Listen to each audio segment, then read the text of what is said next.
1914. Fall Asleep to Hilarious History. The Wrong Turn and the $5 Day by Mark Twain. Copyright 2026. James Henderson. Chapter 1. The $5 Day. The Great Ford Bribe. By the time 1914 rolled around, the world was suffering from a terminal case of progress. We had spent the previous century inventing things that moved faster than a startled horse, and we were now facing the uncomfortable reality of having to actually live with them. In the quiet corners of Detroit, a man named Henry Ford was about to commit an act so radical, so profoundly confusing to the logic of the era, that his fellow industrialist titans thought he'd finally inhaled too many exhaust fumes. On January 5th, 1914, Ford announced the $5 Day. To understand the magnitude of this, you must realize that in 1913, the average factory worker was lucky to scrape together $2.30 for a day of soul-crushing labor. Ford didn't just give them a raise, he doubled their pay overnight. It was the industrial equivalent of a magician pulling a whole cow out of a top hat. Wall Street gasped. The New York Times reached for its smelling salts. The general consensus among the wealthy was that Henry had gone stark, staring mad, and was intent on personal bankruptcy. But Henry Ford was many things: a mechanical genius, a social engineer, and a man who possessed the bedside manner of a circular saw. But he was rarely a fool. He hadn't doubled the wage because his heart had suddenly grown 3 sizes like a Christmas protagonist. He did it because his factory was a revolving door of misery. The tyranny of the assembly line. Before the $5 Day, the Highland Park plant was less of a workplace and more of a psychological experiment in how much repetition a human brain could handle before it turned into oatmeal. Ford had perfected the moving assembly line, a system where the car came to the worker rather than the worker going to the car. It was a masterpiece of efficiency and a catastrophe for the human spirit. A man would stand in one spot for 9 hours, performing the exact same 3-second motion, tightening bolt number 42, perhaps, until he started seeing bolt number 42 in his dreams, in his soup, and in the eyes of his children. The turnover rate was 380%. To keep a workforce of 14,000 men, Ford had to hire 52,000 men a year. The unskilled labor was so fed up with the modern way of doing things that they were walking out the back door faster than they could be herded in through the front. Ford realized that if he wanted to keep his human parts in place, he had to grease the wheels with gold. He needed to buy their loyalty because he certainly couldn't earn it with the charm of his personality. The Great Bribe and the Birth of the Consumer. The $5 Day was the first true trickle-down that actually trickled. Ford understood a fundamental truth that had eluded the robber barons of the 19th century. Dead men and paupers don't buy cars. If you pay a man just enough to keep him from starving, he will spend his life focusing on not starving. But if you pay him enough to actually have a life, he might just spend that extra money on a shiny black Model T. It was a closed-loop system of glorious American capitalism. He wasn't just building cars.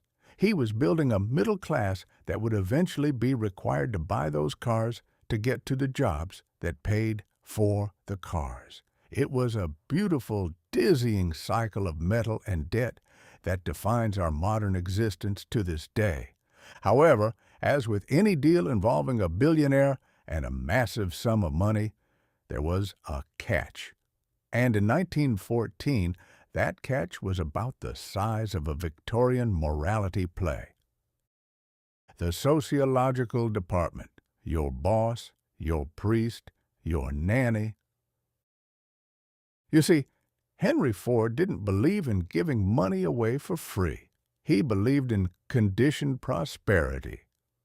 To qualify for the full $5, a worker couldn't just show up and turn a wrench. He had to be a model citizen, as defined by Henry Ford's very specific and very intrusive imagination. Enter the Ford Sociological Department. This wasn't a human resources office with a bowl of stale mints. This was a literal squad of inspectors, over 100 of them, who would descend upon the homes of Ford employees to ensure they were living the right way.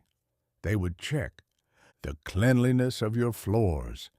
If there was dust under the rug, your bonus was at risk. Your bank balance. You were expected to save money, not spend it on frivolous things like joy. Your drinking habits. If you smelled of cider or spent too much time at the local tavern, you were deemed unfit for the $5 wage.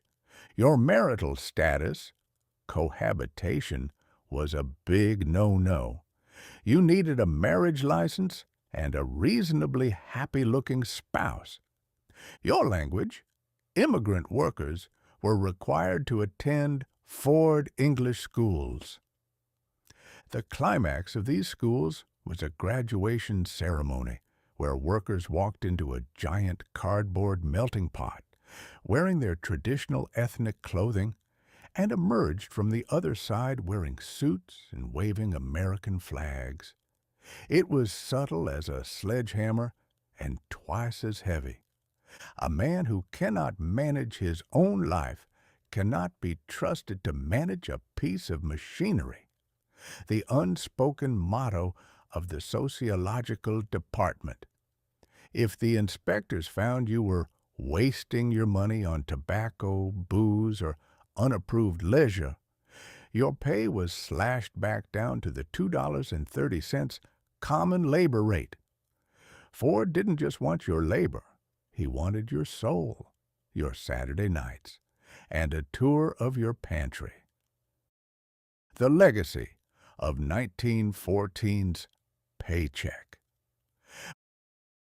By the end of 1914, the gamble had paid off. Production skyrocketed. The Model T was becoming the universal car, and the streets of Detroit were filled with men who were both wealthier and more terrified of their boss than ever before. Ford had proven that you could conquer the world not with an army, but with an assembly line and a well-placed bribe. He turned the worker into a consumer and the home into an extension of the factory. It was the birth of the American dream, provided that dream involved black paint, sober living, and never ever questioning why you were spending your life tightening bolt number 42. As the year progressed, the rest of the world looked at Detroit and saw a new kind of power. They realized that the 20th century wouldn't be won by the man with the most land, but by the man who could make the most things for the most people at the lowest cost. It was a lesson the empires of Europe were about to learn in the most violent way imaginable. While Ford was busy checking his workers' laundry for stains, the Archduke of Austria-Hungary was looking at a map of Sarajevo and wondering if the weather would be nice for a parade. One man was building the middle class. The other was about to accidentally dismantle a civilization. And so 1914 hummed along, part engine, part ticking clock. Humanity had found its shortcut to wealth in the Highland Park plant, and very soon it would find its shortcut between the oceans in Panama. We were moving faster than ever, And like a teenager who just got his first Model T, we had absolutely no idea how to use the brakes. Chapter 2. The Panama Canal. Open for business.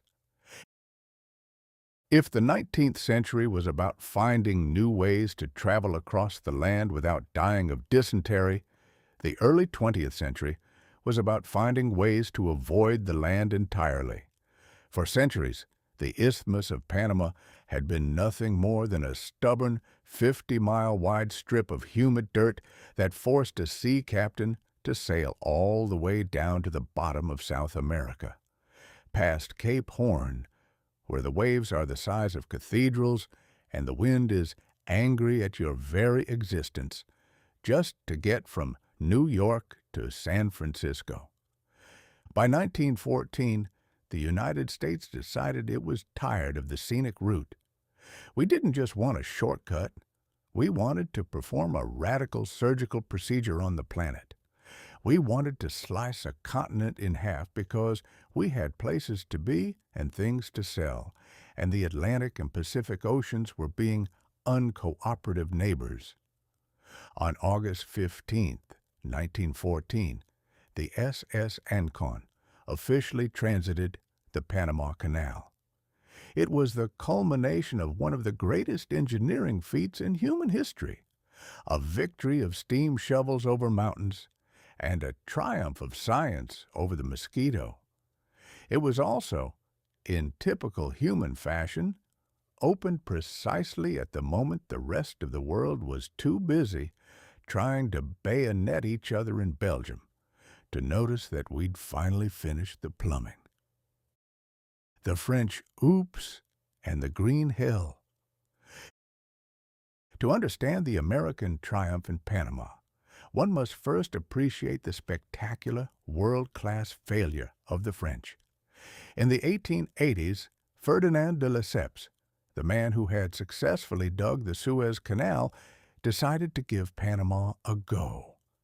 De Lesseps was a man of great vision and even greater ego, which is a dangerous combination when you're dealing with a jungle that actively wants to eat you. De Lesseps insisted on a sea-level canal, because that's how he did it in Egypt. The problem, of course, is that Egypt is a flat, dry sandbox, and Panama is a vertical, rain-soaked nightmare of volcanic rock and yellow fever. The French spent nearly a decade throwing money and men into a literal meat grinder. The jungle fought back with landslides that buried entire train lines in a single afternoon, and mosquitoes that carried death in every bite. By the time the French company went bankrupt, they had lost over 20,000 lives and nearly $300 million. It remains one of the most expensive ways to move dirt in the history of the species.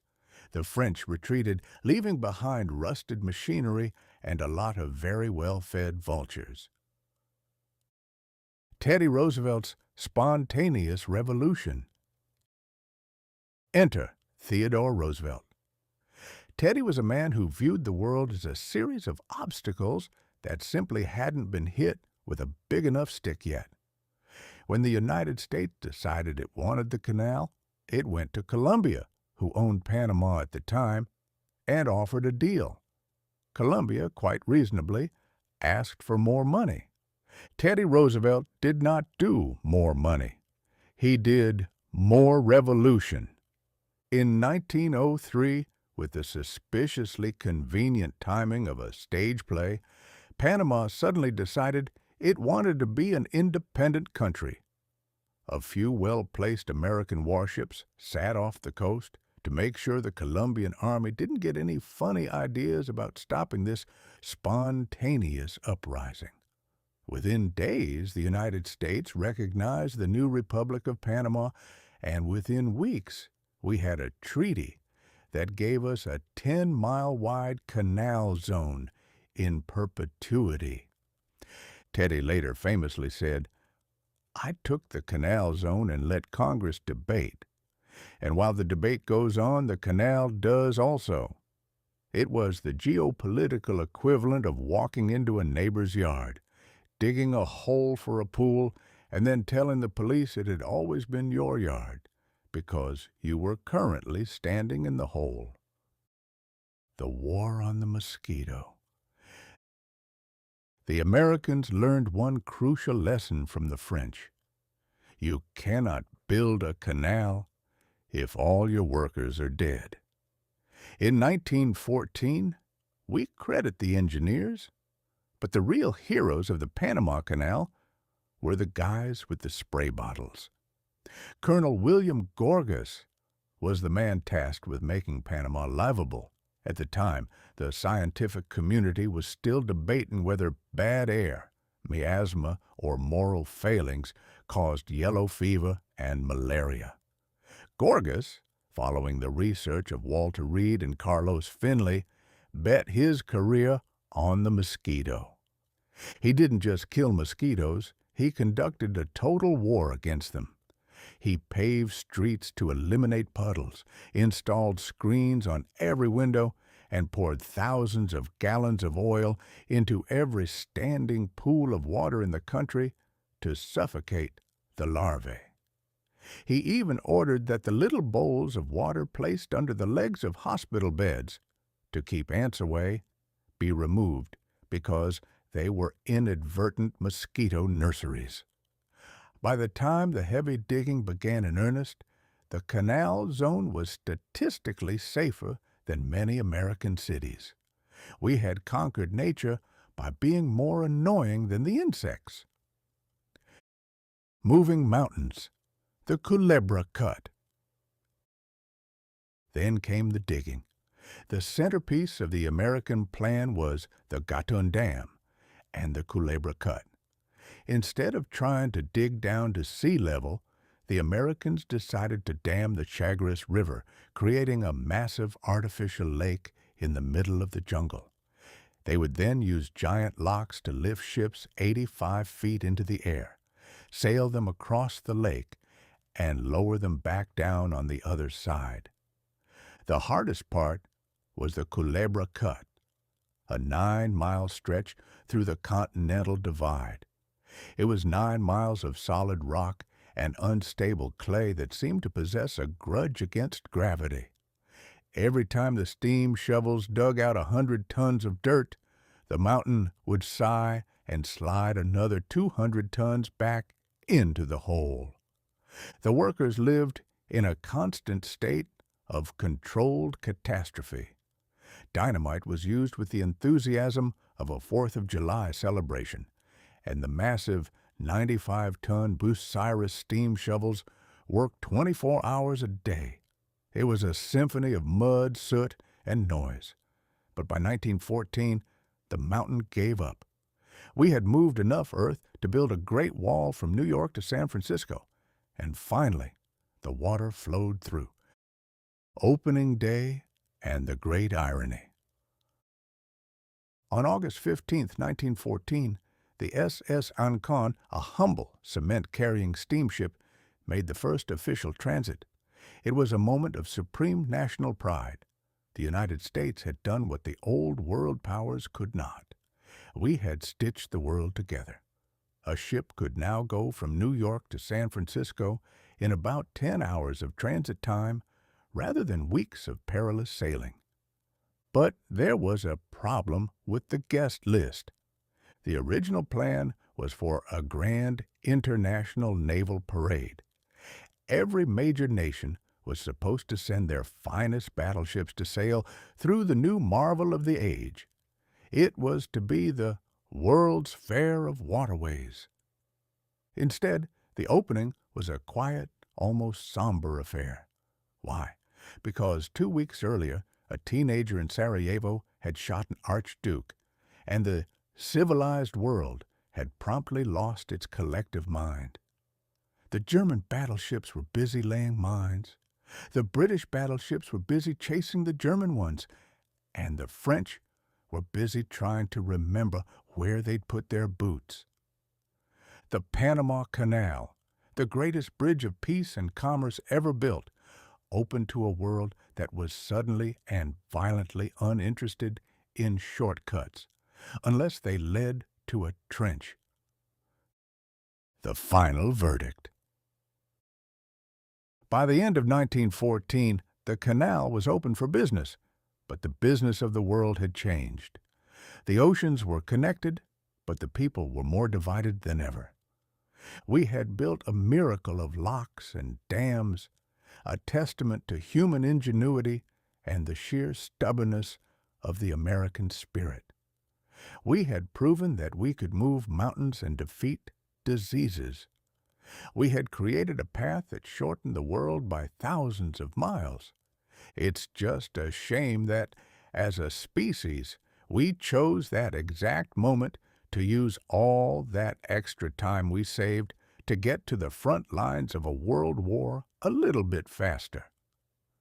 1914 was the year humanity finally learned how to build a perfect highway, just in time to realize the bridge at the end of it was on fire. But at least the SS Ancon made it through on time. And in the world of logistics, that's usually considered a win. Chapter 3. The first scheduled commercial flight. A premium price for a short panic. On January 1st, 1914, while the rest of the world was nursing hangovers and making New Year's resolutions they had no intention of keeping, a small crowd gathered on the waterfront of St. Petersburg, Florida. They weren't there for a parade or a protest. They were there to witness the birth of an industry that would eventually lead to $15 bags of peanuts and the unique indignity of being patted down by a man named Gary in a blue nitrile glove. They were there to see a man pay an exorbitant amount of money to sit in a wooden bathtub with wings and be slapped in the face by the Gulf of Mexico for 23 consecutive minutes. This was the inaugural flight of the St. Petersburg-Tampa airboat line. It was the first time in human history that a winged machine was used not for a circus act, not for a military reconnaissance mission, and not for a suicidal dare, but for the most mundane and ultimately lucrative purpose imaginable: commuting. The sales pitch: why walk when you can hover? Precariously? The man behind this madness was Percival Fansler, an entrepreneur who possessed that special kind of early 20th century optimism that usually ended in either a fortune or a very public funeral. Fansler looked at the trip from St. Petersburg to Tampa and saw a problem.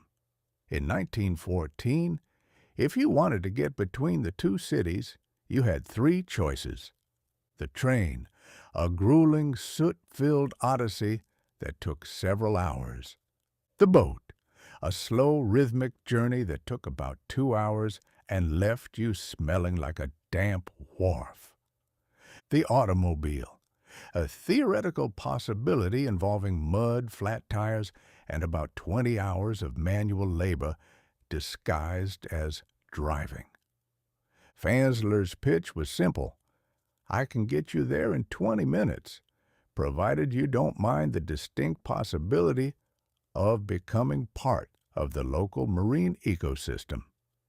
He convinced the city of St. Petersburg to subsidize the venture, and he hired Tony Janis, a pilot who looked exactly like the kind of man you'd trust to fly a prototype aircraft, which is to say, he looked like he hadn't slept since the Wright brothers left the ground and had a very casual relationship with the concept of gravity. The machine, the Benoit XIV. The aircraft in question was the Benoit 14, a flying boat that was essentially a cedar-hull rowboat with a 75-horsepower engine strapped to it and some linen-covered wings taped to the top. There was no cockpit. There was no cabin. There wasn't even a windshield. There was just a wooden bench where the pilot and the passenger sat side by side, like two people waiting for a bus that had accidentally been dropped into a lake. The engine was located behind the passengers, meaning that for the duration of the flight, you were being pushed through the air by a loud, vibrating mass of hot metal, while the propeller screamed directly into the back of your skull. It was the pinnacle of luxury, provided your definition of luxury involved deafness and the constant smell of unrefined gasoline. The auction, the most expensive 23 minutes in history. Because this was a historic event, Fansler decided to auction off the first ticket. He expected a few dollars. Instead, a bidding war broke out among the local elite who were desperate to prove they were more modern than their neighbors. The winner was Abram Field, the former mayor of St. Petersburg. Field paid $400 for the privilege. To put that in perspective, in 1914, $400 could buy you a respectable house, a small fleet of Ford Model Ts, or approximately 80,000 loaves of bread. Field paid it for a 23-minute flight. That works out to about $17.39 per minute. In a year where Henry Ford was bragging about paying his workers $5 for an entire day, Abram Field was spending more than a worker's monthly salary every 60 seconds just to sit in a wet boat and fly 15 feet above the waves. It was the first recorded instance of first-class pricing, setting a precedent that continues to this day. The more you pay, the more likely you are to arrive at your destination wondering where your money went and why your ears are ringing. The flight, 15 feet of glory. At 10 a.m., Janice and Field climbed into the Benoist. A crowd of 3,000 people, nearly the entire population of the city, cheered as the engine roared to life, coughing out a cloud of black smoke that briefly blotted out the Florida sun. The plane taxied across the water, skipping and bouncing like a flat stone until it finally achieved the miracle of lift. It didn't soar, it didn't reach for the heavens. It hovered at a breathtaking altitude of 15 feet. If a particularly tall wave had come along, the history of commercial aviation would have ended with a very damp splash. Janice followed the shoreline of Tampa Bay. Halfway through the flight, the engine misfired, a common feature of 1914 technology, and the plane touched down on the water. Janice, with the calm of a man who had clearly done this before, tinkered with the engine while Field sat there, $400 poorer and currently floating in the middle of a bay, likely reconsidering his life choices. Janice got the engine restarted. The plane hopped back into the air, and 23 minutes after takeoff, they landed in Tampa. The arrival, the future is, briefly, here. A crowd of 2,000 people was waiting in Tampa to greet them. Field stepped out of the boat, presumably a bit soggy, but beaming with the pride of a man who had survived a brush with the future. He had traveled 23 miles in 23 minutes. The St. Petersburg-Tampa airboat line operated for 3 months. It carried 1,205 passengers. It never crashed. It never lost a soul. It was a perfect, shining example of what aviation could be. And then it stopped. The line went out of business because the tourist season ended, and more importantly, because the world began to realize that planes were much better at dropping bombs than they were at carrying mayors across bays. The Great War was looming, and the gentle wooden flying boats of Florida were about to be replaced by steel-framed monsters designed for destruction. The final verdict, a lesson in human velocity. The flight of the SS Ancon in Panama, which we discussed in the last chapter, and the flight of Tony Jannus in Florida represented the two halves of the 1914 psyche. On one hand, we were obsessed with the big shortcut, digging through the earth to move ships. On the other, we were obsessed with the vertical escape, climbing above the earth to move people. Abram Field's $400 ticket was the first down payment on the modern world. He proved that humans are willing to pay almost any price to save a little bit of time. We are a species that hates waiting. We hate the slow boat. We hate the long train. We hate the mud-clogged road. By the end of January 1914, we had proven that the sky was open for business. We had successfully turned the heavens into a toll road. It was a beautiful, daring, and slightly ridiculous achievement. It's just a pity that while we were learning how to fly over the water in Florida, certain people in Europe were learning how to use that same sky to look down on their neighbors and decide exactly where to aim the artillery. But for one brief sunny morning in Tampa Bay, the future was nothing more than a wooden boat, a loud engine, and a man who really wanted to get to the other side of the water before lunch. Chapter 4. The Archduke's Very Bad Day. If history were a scripted drama, the events of June 28, 1914 would have been rejected by every editor in London for being too on the nose and statistically impossible. We have been taught to think of the start of the Great War as a grand inevitable collision of empires, a tectonic shift of global powers.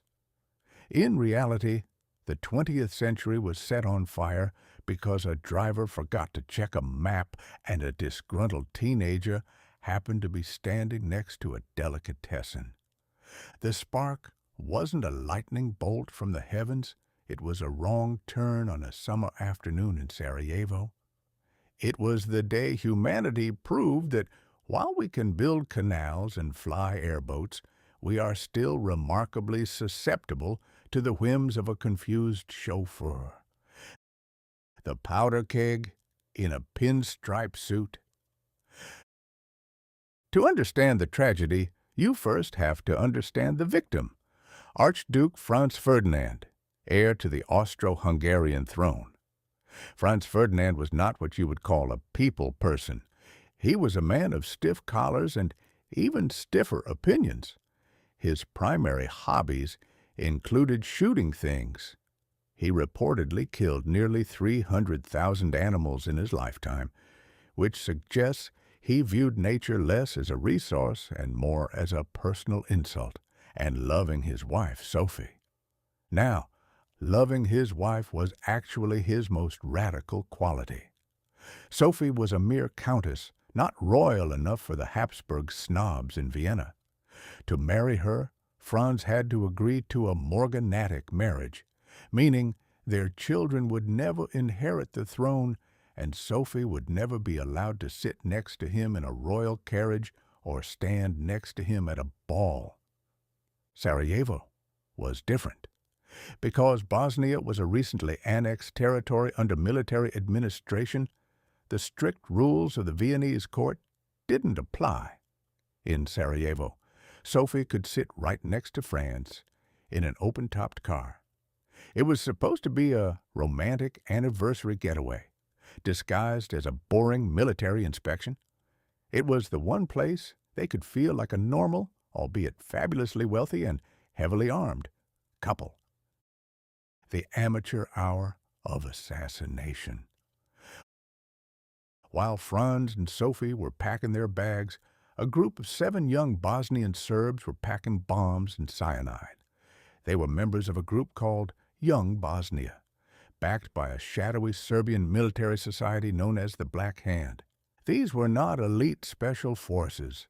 They were mostly teenagers with tuberculosis and a lot of feelings about Slavic nationalism. Their plan was to line the Apel Quay, the main road in Sarajevo, and wait for the Archduke's motorcade to pass. As the motorcade rolled by, the first two assassins suffered a sudden and debilitating case of doing nothing. They froze. The third assassin, Nedeljko Chabrinovich, actually mustered the courage to act. He pulled the pin on a grenade and threw it at the Archduke's car. He missed. The grenade bounced off the folded-back convertible top of the Archduke's car and exploded under the vehicle behind them, wounding several officers and a few unlucky bystanders. At this point, any sane person would have turned the car around and driven at high speed toward the nearest border. But Franz Ferdinand was an aristocrat, and aristocrats are genetically predisposed to believe they are the protagonists of a story where nothing truly bad can happen to them. After a brief pause to yell at the local mayor, "I come here on a visit and you greet me with bombs," he decided to continue the scheduled program. The failed suicide and the sandwich of destiny. Meanwhile, the failed bomber, Chabrinovich, followed the Black Hand's protocol for failure. He swallowed a cyanide pill and jumped into the Miljacka River.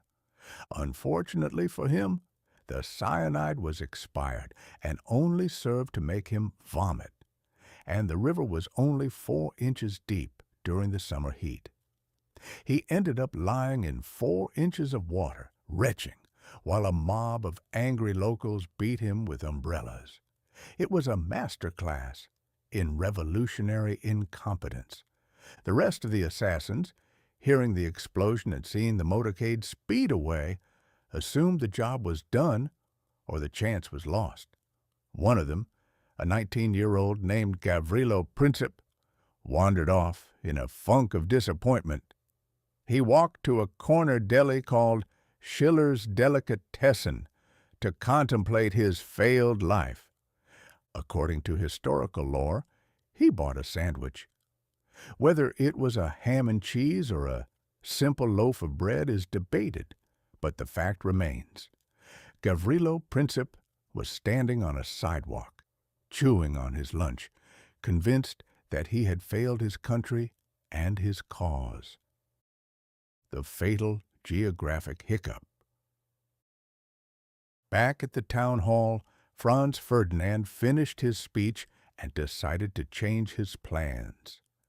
Instead of going to the museum, he wanted to visit the hospital to check on the officers wounded by the grenade.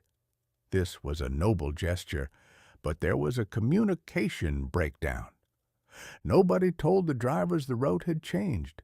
The motorcade set off again, with the Archduke and Sophie in the third car. As they reached the corner of the Appel Quay and Franz Joseph Street, right where Schiller's Delicatessen stood, the lead driver turned right, following the original route. The Archduke's driver followed suit. General Potiorek, the governor of Bosnia who was riding in the car, suddenly realized the mistake. "What is this?" he shouted. "This is the wrong way. We must go back." The driver hit the brakes. The car came to a dead stop. This was a problem because cars in 1914 didn't have a reverse gear that worked with any kind of grace.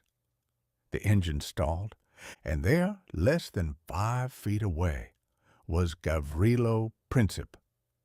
Princip looked up from his sandwich and saw the heir to the Habsburg Empire sitting in a stationary, open-topped car directly in front of him. It was a gift from the gods of chaos. Princip dropped his lunch, pulled his pistol, stepped onto the running board of the car, and fired 2 shots. One hit the Archduke in the neck. The other hit Sophie in the abdomen. "It is nothing." In the frantic moments that followed, the car finally got into gear and sped toward the governor's residence. Count Harrach, who was standing on the running board, heard the Archduke pleading with his wife, "Sophie, Sophie, don't die. Stay alive for our children." When the Count asked the Archduke if he was in pain, Franz Ferdinand whispered, "It is nothing." He repeated it 6 or 7 times as he lost consciousness. "It is nothing. It is nothing." By 11:30 a.m., both were dead. The news rippled out across Europe, but initially, the world wasn't as shocked as you'd think. Assassinations of minor royals and politicians were almost a hobby in the Balkans at the time. The British were more concerned with the threat of civil war in Ireland. The French were obsessed with a scandalous murder trial involving a politician's wife. And the average American was wondering if Henry Ford's $5 day was going to make their groceries more expensive. But the machinery of the old world was starting to grind. Because of that one wrong turn, the Austro-Hungarian Empire felt it had to crush Serbia to maintain its honor. Serbia called its big brother Russia. Russia's mobilization made Germany nervous, so Germany checked its watch and realized it had a very specific, very timed plan to invade France through Belgium. It was a Rube Goldberg machine of misery. The wrong turn in Sarajevo was the marble that started rolling down the track, hitting the bell that triggered the lever that eventually dropped a 10-ton weight on the head of Western civilization. The final verdict: the gravity of the small. 1914 teaches us that history is not always made by great men in marble halls. Sometimes it's made by an engine that stalls at the worst possible moment. We think we are the masters of our destiny. We build canals to bridge oceans. We invent assembly lines to create wealth. We fly airboats to conquer the sky. But for all our brilliance, we are still just passengers in a car driven by a man who might not have been listening when the instructions changed. Gavrilo Princip didn't just kill a man and his wife. He killed an era. The 19th century ended on that street corner in Sarajevo. The world of honor, empires, and gentlemanly conduct was about to be pulverized by machine guns and mustard gas. As the sun set on June 28th, the Archduke was dead, the assassin was in custody, and the sandwich was presumably still sitting on the sidewalk, forgotten. The 20th century had officially arrived, and it was in a very, very bad mood. Chapter 5. The July Crisis, the world's longest telegram. After the mess in Sarajevo, the world didn't immediately descend into chaos. Instead, it descended into something much more dangerous: bureaucracy. For the 30 days following the Archduke's unfortunate encounter with a sandwich and a pistol, the leaders of Europe engaged in a month-long exercise of polite panic. This period is known to historians as the July Crisis, but it could more accurately be described as a masterclass in how to start a global catastrophe while maintaining impeccable table manners. If 1914 had been a schoolyard, the assassination was the equivalent of a small, annoying kid, Serbia, accidentally tripping a large, grumpy bully, Austria-Hungary. But in this schoolyard, everyone was carrying a loaded shotgun, and they were all tied to each other by a series of complicated secret if-you-hit-my-hit-you pacts that were about as easy to understand as a lease agreement for a timeshare in the suburbs of Hades. The blank check, the ultimate yes-man move. Austria-Hungary was understandably livid. They wanted to crush Serbia, but they were worried that Serbia's big, bearded brother Russia might take offense and start throwing furniture. So the Austrians went to their own best friend, Germany, and asked for advice. Kaiser Wilhelm II, a man whose mustache was significantly more stable than his foreign policy, gave Austria what historians call the blank check. He essentially told them, "Do whatever you want to Serbia. We've got your back. Now, if you'll excuse me, I have a yachting trip in Norway that won't attend itself." This was the first great blunder of the month. Wilhelm assumed that by showing a united front, Russia would back down. He treated the threat of a world war like a game of high-stakes poker where everyone was bluffing, forgetting that he was playing against people who didn't actually know how to play the game. The Willie-Nicky telegrams, a family reunion in hell. The most absurd part of the July crisis was the correspondence between the leaders of the two most powerful empires on the continent. Kaiser Wilhelm of Germany and Tsar Nicholas II of Russia were cousins. They were both grandsons of Queen Victoria, and they addressed each other in their private telegrams as Willie and Nicky. Imagine, if you will, the end of civilization being negotiated through the early 20th century equivalent of an awkward family group chat. These two men were sending frantic, polite, and increasingly desperate messages to each other in English, because that was the only language they both understood well, despite being German and Russian. "Willie, dear Nicky, I'm really trying to keep the Austrians calm, but you gotta tell your guys to stop getting ready for a fight. It's making everyone nervous. Your devoted cousin, Willie." Nicky: "Dearest Willie, I hear you, but my generals are literally breathing down my neck, and they've already ordered the trains to start moving. Can't you just tell the Austrians to chill out? Yours truly, Nicky." It was a tragedy of manners. They were using "dear" and "affectionately yours," while their respective military machines were grinding into gear behind them. They were like two people in a car heading toward a cliff, politely arguing over who should be the one to tap the brakes, only to realize that the brakes had been replaced by a complicated system of pulleys and levers that required a 3-week notice to operate. The 10 Commandments of Disaster, the Austrian ultimatum. While the cousins were busy willieing and nickying, Austria finally finished drafting their list of demands for Serbia. They called it an ultimatum, but it was actually a suicide note for European peace. The Austrians purposefully made the demands so insulting and so impossible to meet that no sovereign nation could ever accept them. They demanded that Serbia shut down its newspapers, fire its teachers, and let Austrian police roam around Belgrade like they owned the place.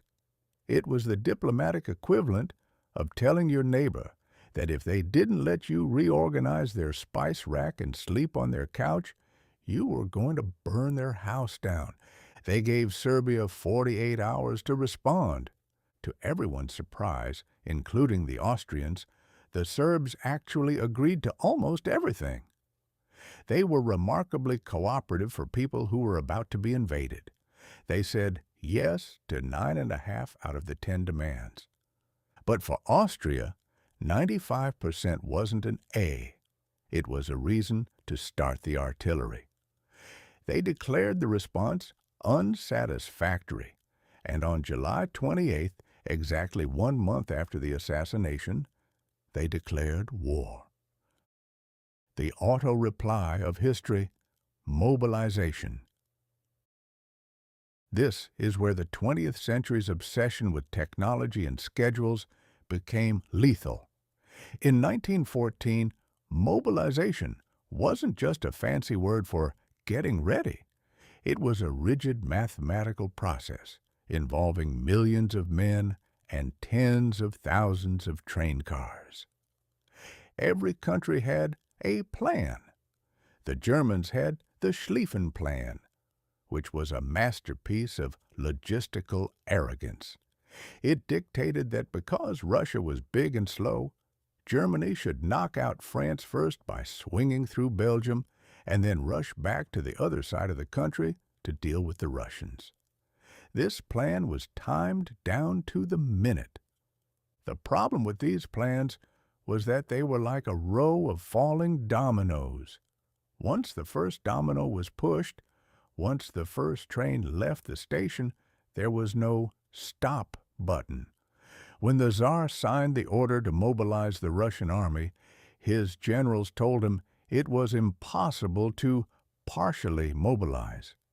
It was all or nothing. The Kaiser tried to tell his generals at the last second to just stay on the Eastern Front and leave France alone. His chief of staff, Helmuth von Moltke, reportedly nearly had a nervous breakdown and told the Kaiser that the train schedules were already printed and could not be changed. The world was going to war not because anyone necessarily wanted to die for a Serbian border dispute, but because the railway timetables demanded it. We had surrendered our agency to the clock and the steam engine. The lights go out. By the end of July, the Dear Willie letters had stopped. The diplomats had run out of ink, and the generals had taken over the microphones. Sir Edward Grey, the British Foreign Secretary, stood at his window in London as the sun set and famously remarked, "The lamps are going out all over Europe. We shall not see them lit again in our lifetime." It was a poetic way of saying that humanity had successfully managed to outsmart itself. We had built a world of incredible connectivity, telegrams that could cross oceans in seconds, and trains that could move armies in days. And we were using that connectivity to ensure that a local argument in the Balkans would become a continental funeral pyre. The July crisis was the final exam for the 19th century way of doing things. The kings and emperors, with their medals and their fancy titles, had spent 30 days proving they were utterly incapable of managing the technology they had created. They were playing with the levers of a modern machine, using the mindsets of medieval warlords. And so, as the telegrams sat unread on mahogany desks, the 20th century officially stopped being an era of progress and started being an era of impact. The shortcut of Panama and the high-flying dreams of Florida were about to be eclipsed by the long, dark shadow of a 400-mile trench. The month of talking was over. The years of screaming were about to begin. Chapter 6. The Scrap of Paper.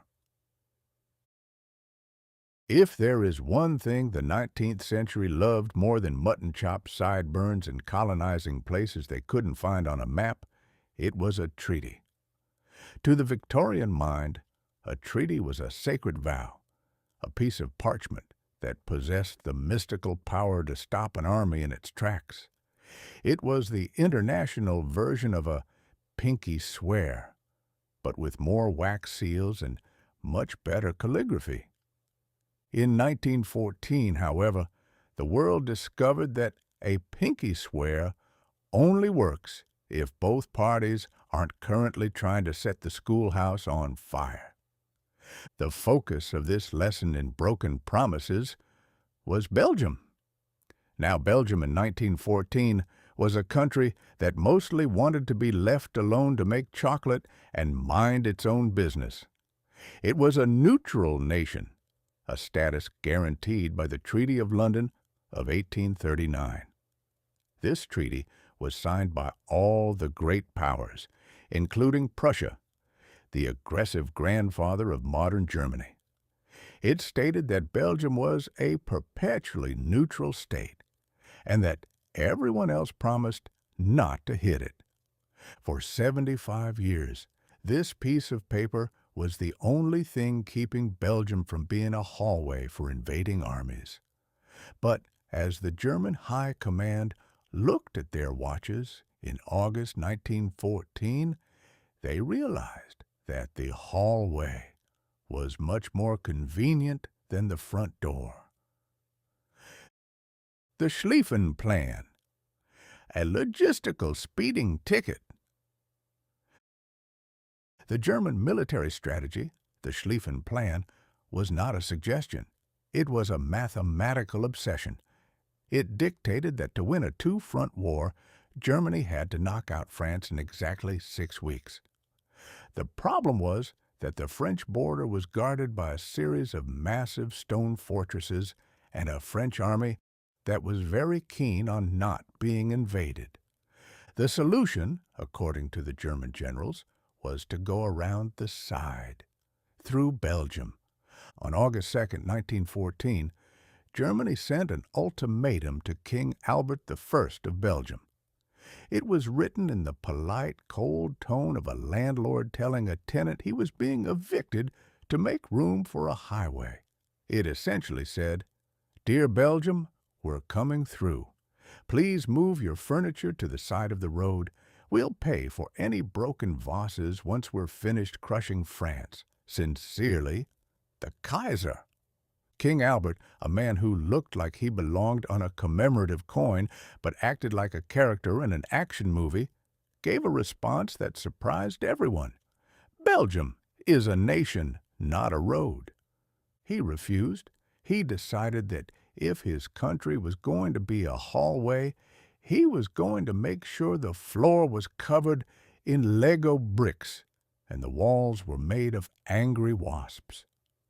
He ordered his small, woefully outnumbered army to blow up the bridges and man the forts. The scrap of paper incident.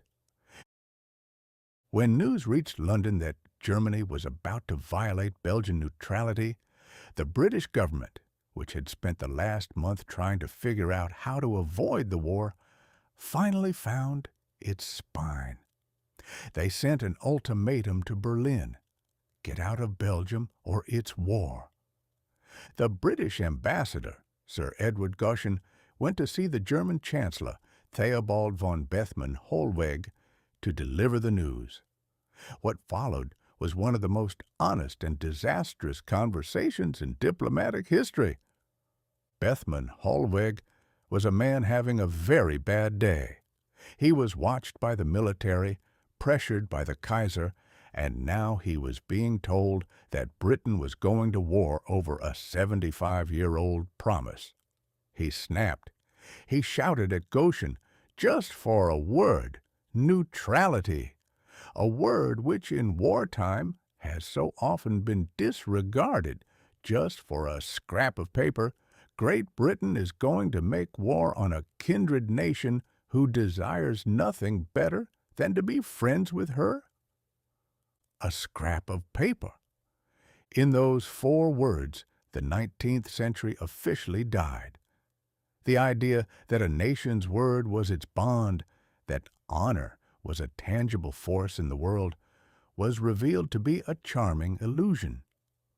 To the German Chancellor, the Treaty of London was just some old cellulose and ink that was getting in the way of a perfectly good train schedule.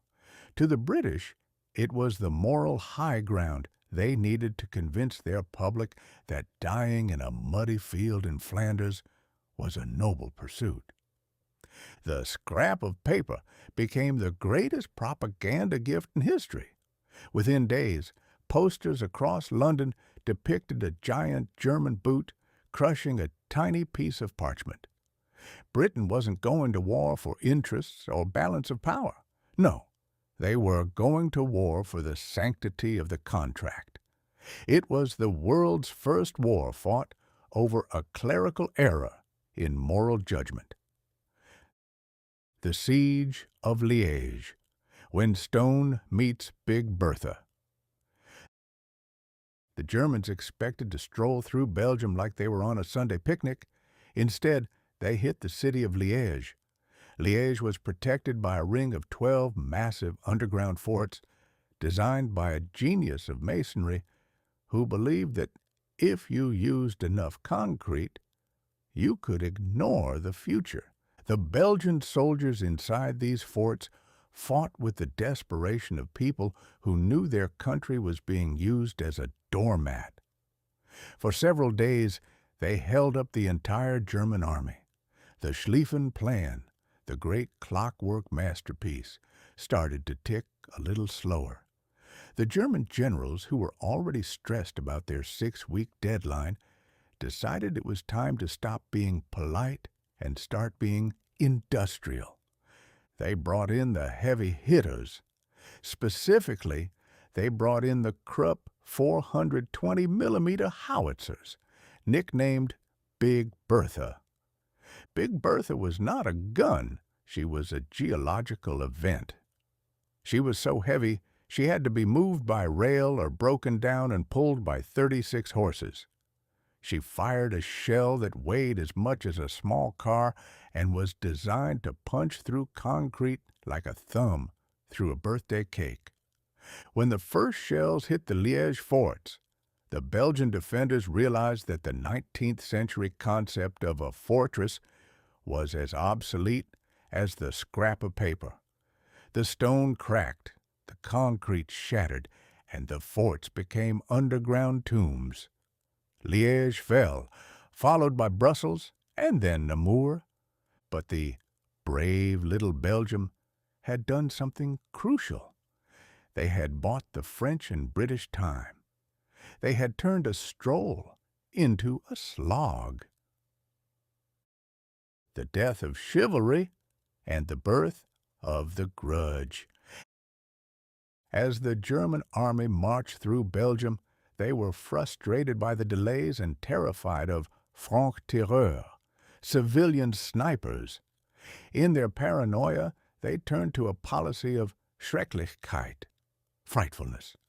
They burned the ancient library at Louvain, executed civilians, and turned the scrap of paper into a blood-soaked rag. The world watched in horror. The Americans, who are currently busy arguing over the price of Ford's cars and wondering if they could fly to Tampa, were suddenly presented with a villain. The Hun was born, a caricature of a monocled officer who would burn a university because he was 5 minutes late for a meeting. The invasion of Belgium changed the war from a territorial dispute into a moral crusade. It ensured that the British would never settle for a draw, and it set the stage for a conflict that would be fought without mercy. By the end of August 1914, the German army was out of Belgium and into France. They had successfully ignored the scrap of paper, but in doing so, they had accidentally signed a much larger contract with destiny, one that ensured the war would not be over by Christmas, but would continue until the very empires that started it were nothing more than scraps of paper themselves. The final verdict: the cost of convenience. We like to think we live in a world of laws and treaties, of rules-based orders and international agreements. But 1914 reminded us that laws are only as strong as the people willing to enforce them, and treaties are only as durable as the convenience they provide. The German chancellor was right, in a cynical, soul-crushing way. It was just a scrap of paper. But he forgot that humans are the only animals that will die for a scrap of paper. We will die for a flag, which is just a scrap of cloth. We will die for money, which is just a scrap of cotton. And we will die for a promise, which is just a scrap of ink. As the German boots echoed on the road to Paris, the sound wasn't just the march of an army. It was the sound of the old world being torn up and thrown into the trash. The era of the gentleman was over. The era of the machine and the frightfulness it brought with it had begun. Chapter 7. The Taxis of the Marne. Modern War meets a metered fare. By September 1914, the German army was so close to Paris that the officers were allegedly starting to argue over which restaurants had the best wine lists and which hotels offered the fluffiest pillows. The Schlieffen Plan, despite the Lego brick delays in Belgium, appeared to be working with the terrifying precision of a German clock. The French government had already packed its bags and decamped to Bordeaux, leaving Paris in a state of beautiful, aristocratic panic. The German stroll was now a sprint. The French army, under General Joffre, was retreating, exhausted, and bleeding, while the British Expeditionary Force was contemplating whether it was time to just head back to the coast and call the whole thing a jolly bad show. But then the German army made a mistake. They got tired, they got stretched thin, and most importantly, they turned their flank toward Paris. It was the industrial age's version of leaving your chin exposed in a boxing match. The French had one chance to punch back, but they had a very 20th century problem. They had plenty of soldiers, but they were all in the wrong place, and the trains were currently occupied by people trying to move their grand pianos to the countryside. Enter General Joseph Gallieni, the military governor of Paris, and the man who realized that the salvation of France wouldn't come from a cavalry charge, but from the curb of a city street. The Uber of the apocalypse. In 1914, the concept of logistics usually involved a lot of mules and a significant amount of cursing in various dialects. The French army simply didn't have enough trucks to move an entire brigade of reinforcements to the front lines at the River Marne. Gallieni looked out his window at the streets of Paris and saw exactly what he needed, the Renault AG1. The Renault AG1 was the standard Paris taxi, a red and black motorized carriage with a two-cylinder engine that sounded like a lawnmower in a library. It was designed to carry two people comfortably to the opera, not 5 soldiers with bayonets and a week's worth of canned meat to a battlefield. On the evening of September 6th, Gallieni did something that would have made a modern corporate lawyer weep. He didn't ask for permission. He didn't file a requisition form. He simply sent the police out to the streets of Paris to stop every taxi they saw and tell the drivers, "You're working for the army now. Follow that general." It was the world's first and most urgent forced ride share. Driver, follow that war. The scene was pure cinematic absurdity. 600 taxis were lined up in the court of the Invalides. The drivers, men who spent their days complaining about the traffic and the price of baguettes, were suddenly told they were the vanguard of the Republic. Each taxi was loaded with 5 or 6 soldiers. These weren't elite paratroopers. These were weary infantrymen who had been marching for weeks. They piled into the cabs, hanging their rifles out the windows and resting their muddy boots on the leather upholstery. The drivers, being Parisian, were reportedly less concerned about the Germans and more concerned about whether they were going to get paid for the trip. One driver supposedly asked a soldier, "Do I keep the meter running?" To which the soldier replied, "Just get us there before the Germans do, or there won't be anyone left to pay the fare."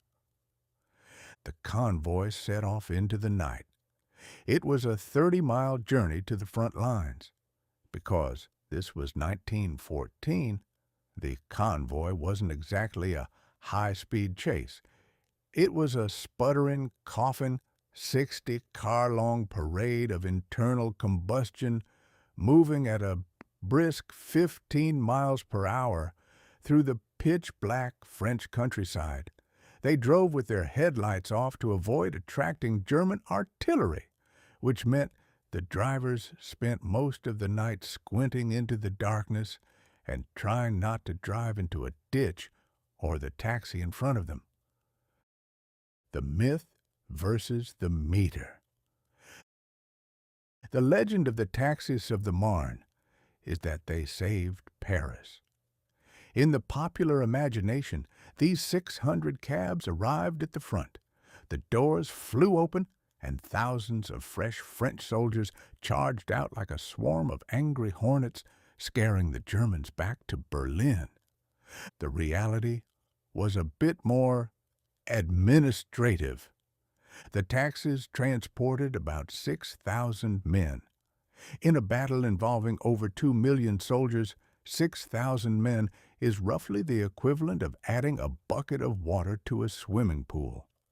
Most of the soldiers arrived after the fighting had already started, and many of them spent the first few hours after they arrived just trying to find their units in the chaos. But the psychological impact was astronomical.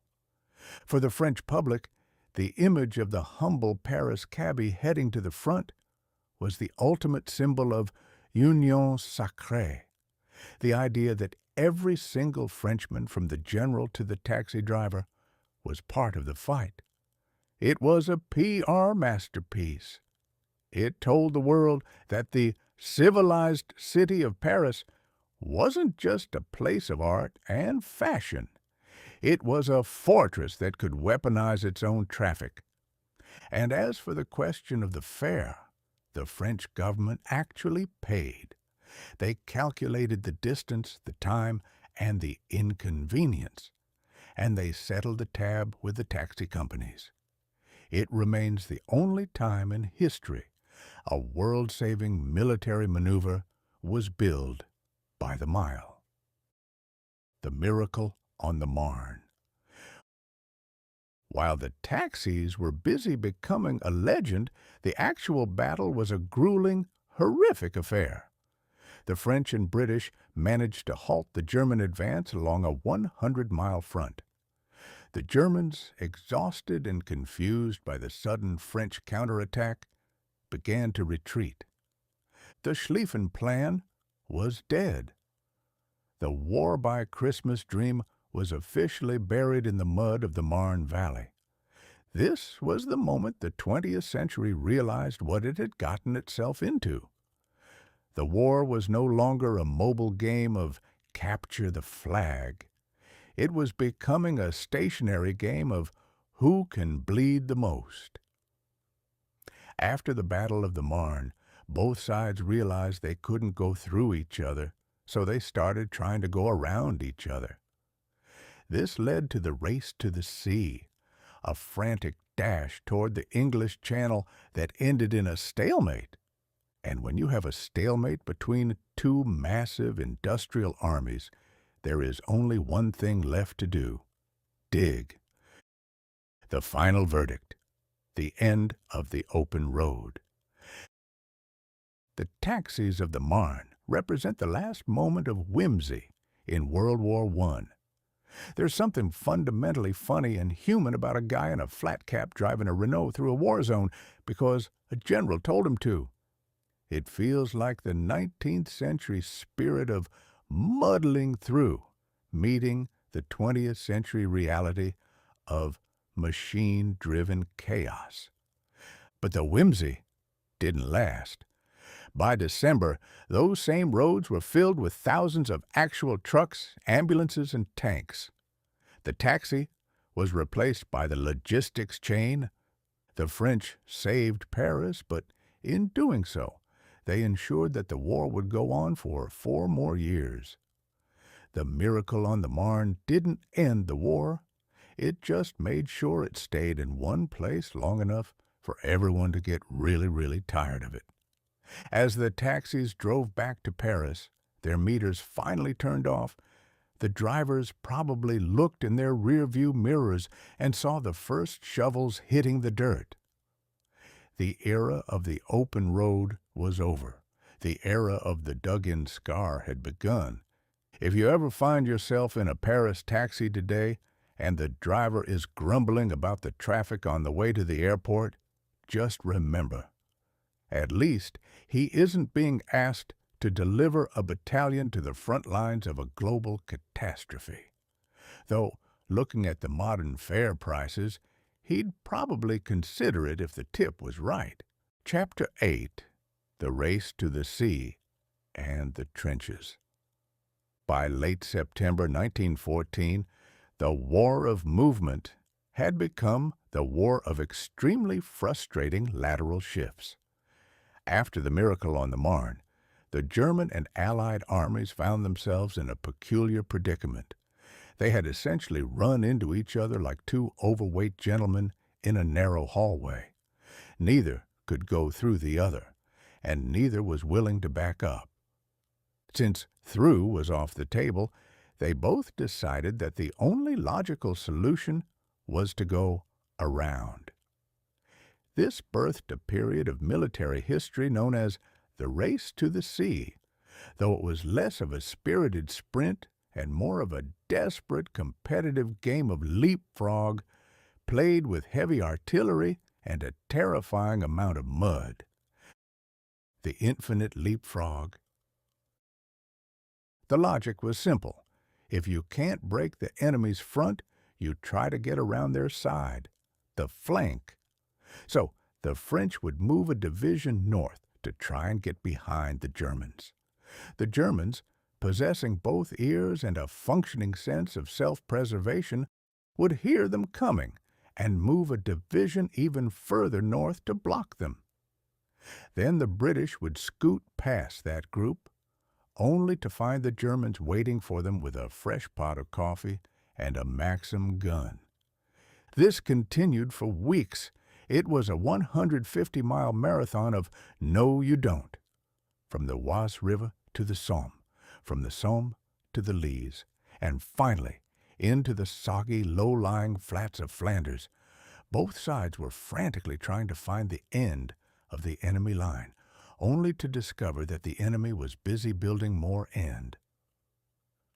The race wasn't actually to the sea. It was a race to the open flank. The sea was just the giant salty wall that eventually caught them both. On October 19th, the armies finally hit the English Channel at Newport. They looked at the waves, looked at each other, and realized that unless they were planning on invading Neptune, the sideways moving had to stop. The Great Descent. When in doubt, dig. Once the armies hit the coast, humanity collectively reached a decision that would define the next 4 years. If we can't go forward and we can't go sideways, we might as well go down. The shovel suddenly became more important than the rifle. In the 19th century, a soldier stood tall in a colorful uniform, waiting for a glorious charge. In the autumn of 1914, the 20th century soldier realized that standing tall was a fantastic way to get a very permanent headache.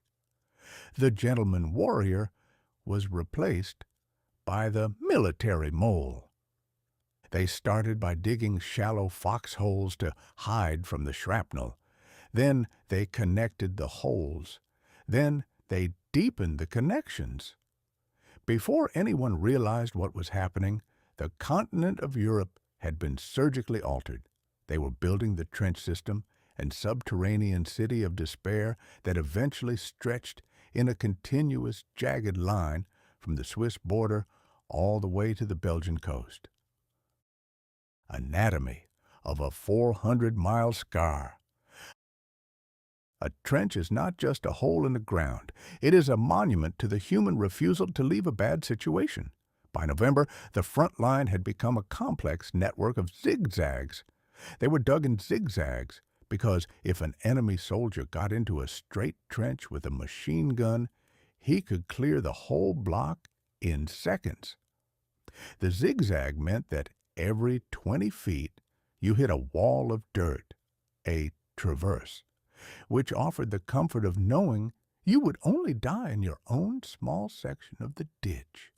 The life of the soldier shifted from the thrill of the march to the drudgery of landscaping. They dealt with the parapet, a wall of sandbags at the front to peek over carefully. The parados, a wall of sandbags at the back to protect you from the backblast of your own artillery, mostly. The duckboards, wooden slats at the bottom of the trench that were supposed to keep your feet out of the water. They usually just served as a floating bridge over a soup of mud, gray water, and things best left unidentified. By December, the weather in Flanders had turned into a permanent cold drizzle. The ground there is essentially a giant sponge. When you dig a hole in a sponge, it fills with water. The soldiers were now living in a 400-mile-long waist-deep puddle. This led to trench foot, a condition where your feet essentially decide they no longer wish to be part of your body because of the damp. It was the first time in history a world-class army was nearly defeated by a lack of dry socks. The stalemate of the soul. As 1914 began to wind down, the generals on both sides were genuinely confused. They had been trained for the Napoleonic sweep, the grand maneuver, and the decisive blow. Instead, they had 2 million men sitting in the dirt, staring at each other across a strip of pulverized earth called No Man's Land. This strip could be as wide as a football field or as narrow as a driveway.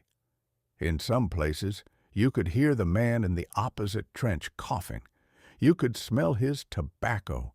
You could hear him swearing at the same rain that was currently falling on you.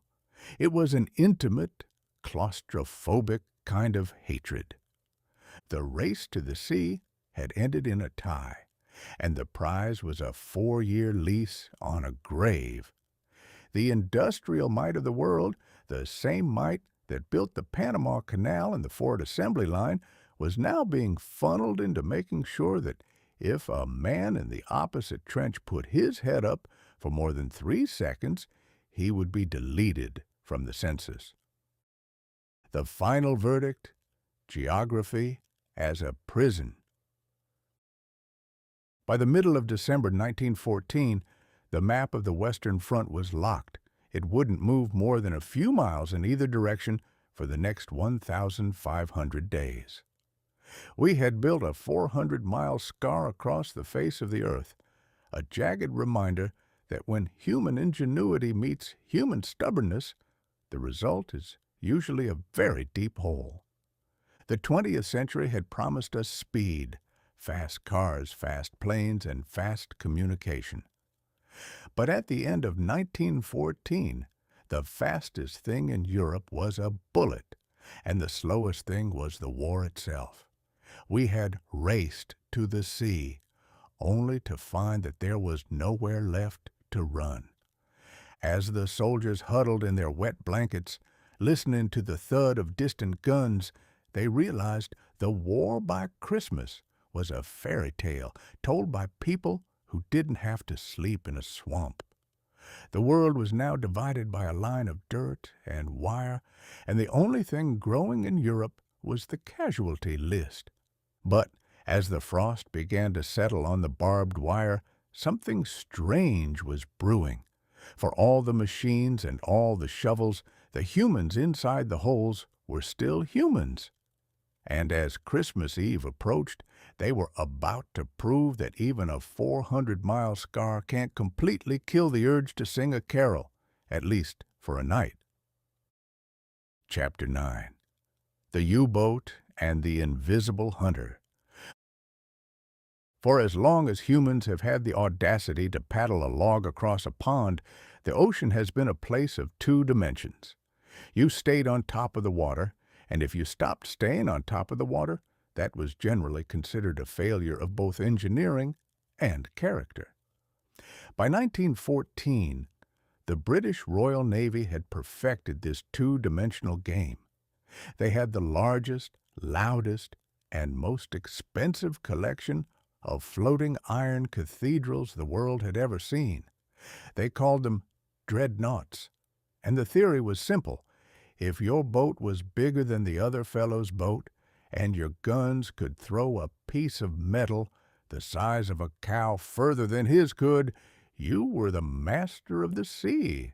But in the dark, chilly depths of the North Sea, a new kind of predator was lurking, one that didn't care about the size of your guns or the prestige of your naval tradition.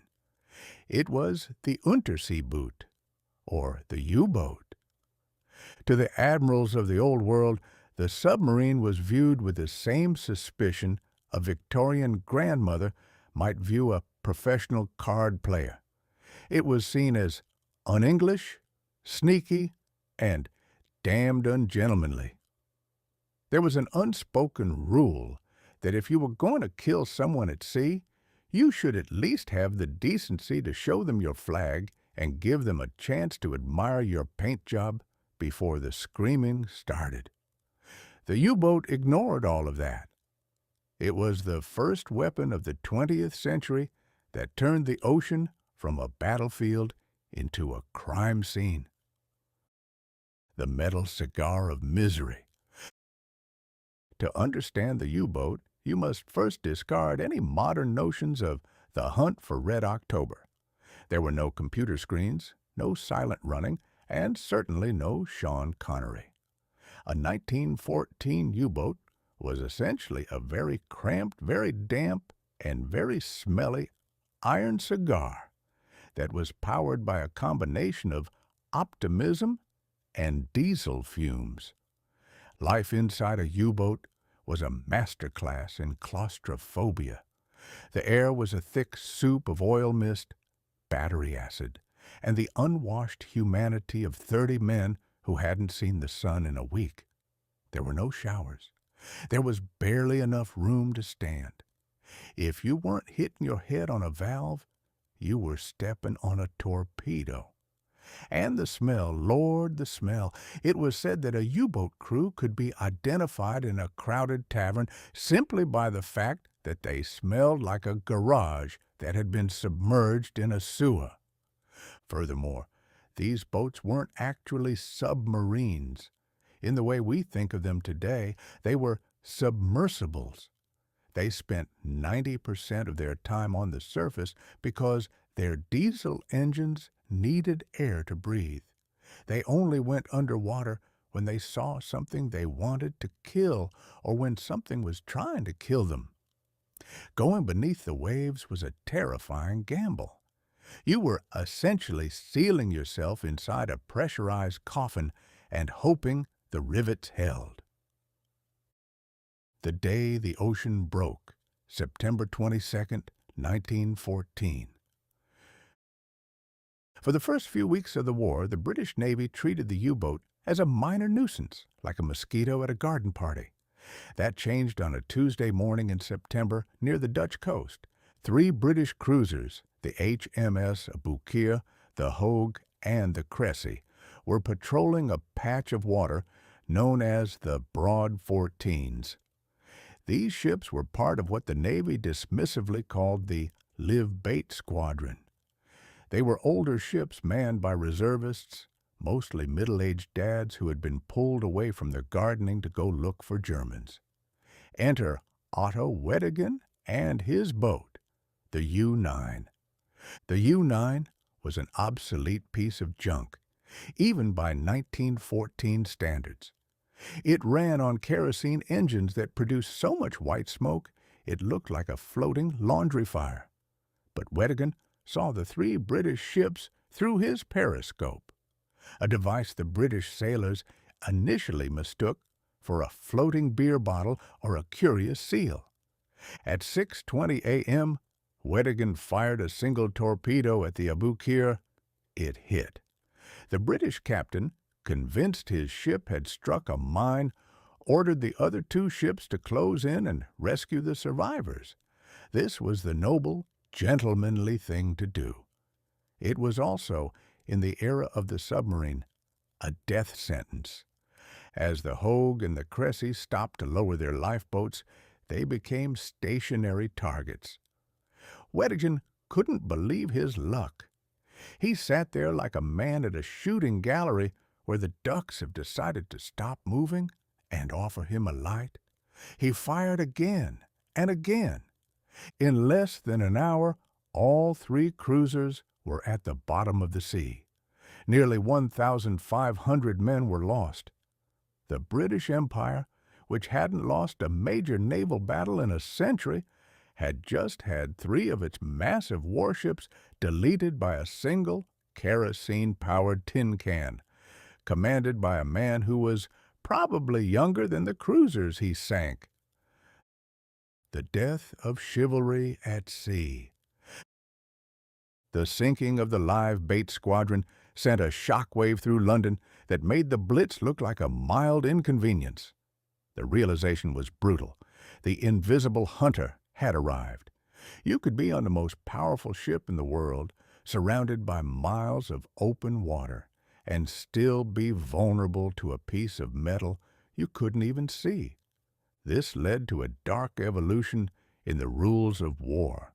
Initially, there were prize rules. According to these rules, a submarine was supposed to surface, stop a merchant ship, check its paperwork, let the crew get into lifeboats, and then sink the ship.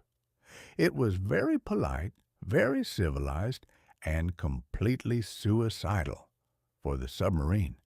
If a U-boat surfaced, it was vulnerable to any deck gun or even a well-placed rifle shot.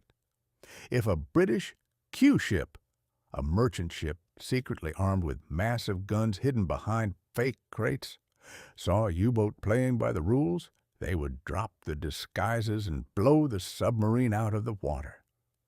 By late 1914, Germany began to realize that if they wanted to win, they had to stop being polite. They introduced unrestricted submarine warfare. The philosophy was simple. If it's in the water and it isn't ours, it's going to the bottom. No warnings, no paperwork, no lifeboats. The ocean was no longer a highway for commerce. It was a hunting ground. The psychological ghost. The U-boat's greatest weapon wasn't the torpedo. It was the paranoia. By the end of the year, every ripple in the water was a periscope. Every floating piece of driftwood was a torpedo. The British Navy, once the arrogant masters of the horizon, became a bunch of nervous wrecks. They started painting their ships in dazzle camouflage, bizarre cubist patterns of black and white stripes designed to confuse the U-boat's eye. It made a billion-dollar battleship look like a zebra that had been through a blender, but it was a desperate attempt to hide in plain sight. The U-boat had fundamentally changed the scale of human conflict. We had successfully colonized the third dimension of the sea, and we had done it specifically so we could kill each other more efficiently.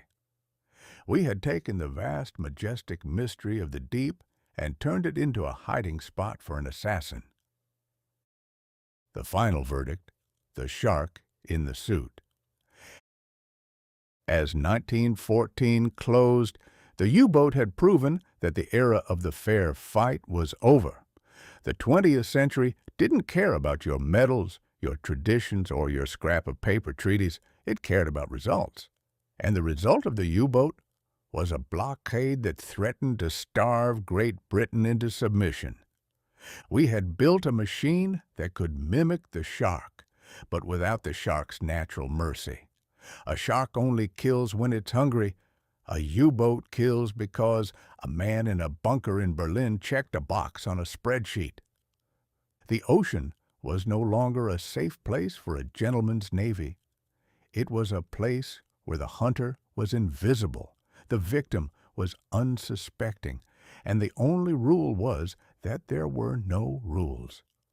While the soldiers in the trenches were learning how to live in the dirt, the sailors of the world were learning a new, terrifying truth. The most dangerous thing in the world is the thing you can't see until it's too late. The invisible hunter was just getting started, and as the world moved into 1915, the Lusitania was already being fueled for its final voyage, and the ghosts of the North Sea were starting to outnumber the living. Chapter 10. The Federal Trade Commission, the bureaucracy's parental fingerwag. While the European continent was busy rearranging its borders with heavy artillery and a tragic lack of foresight, the United States was engaged in a much quieter, though no less persistent form of combat, the paperwork war.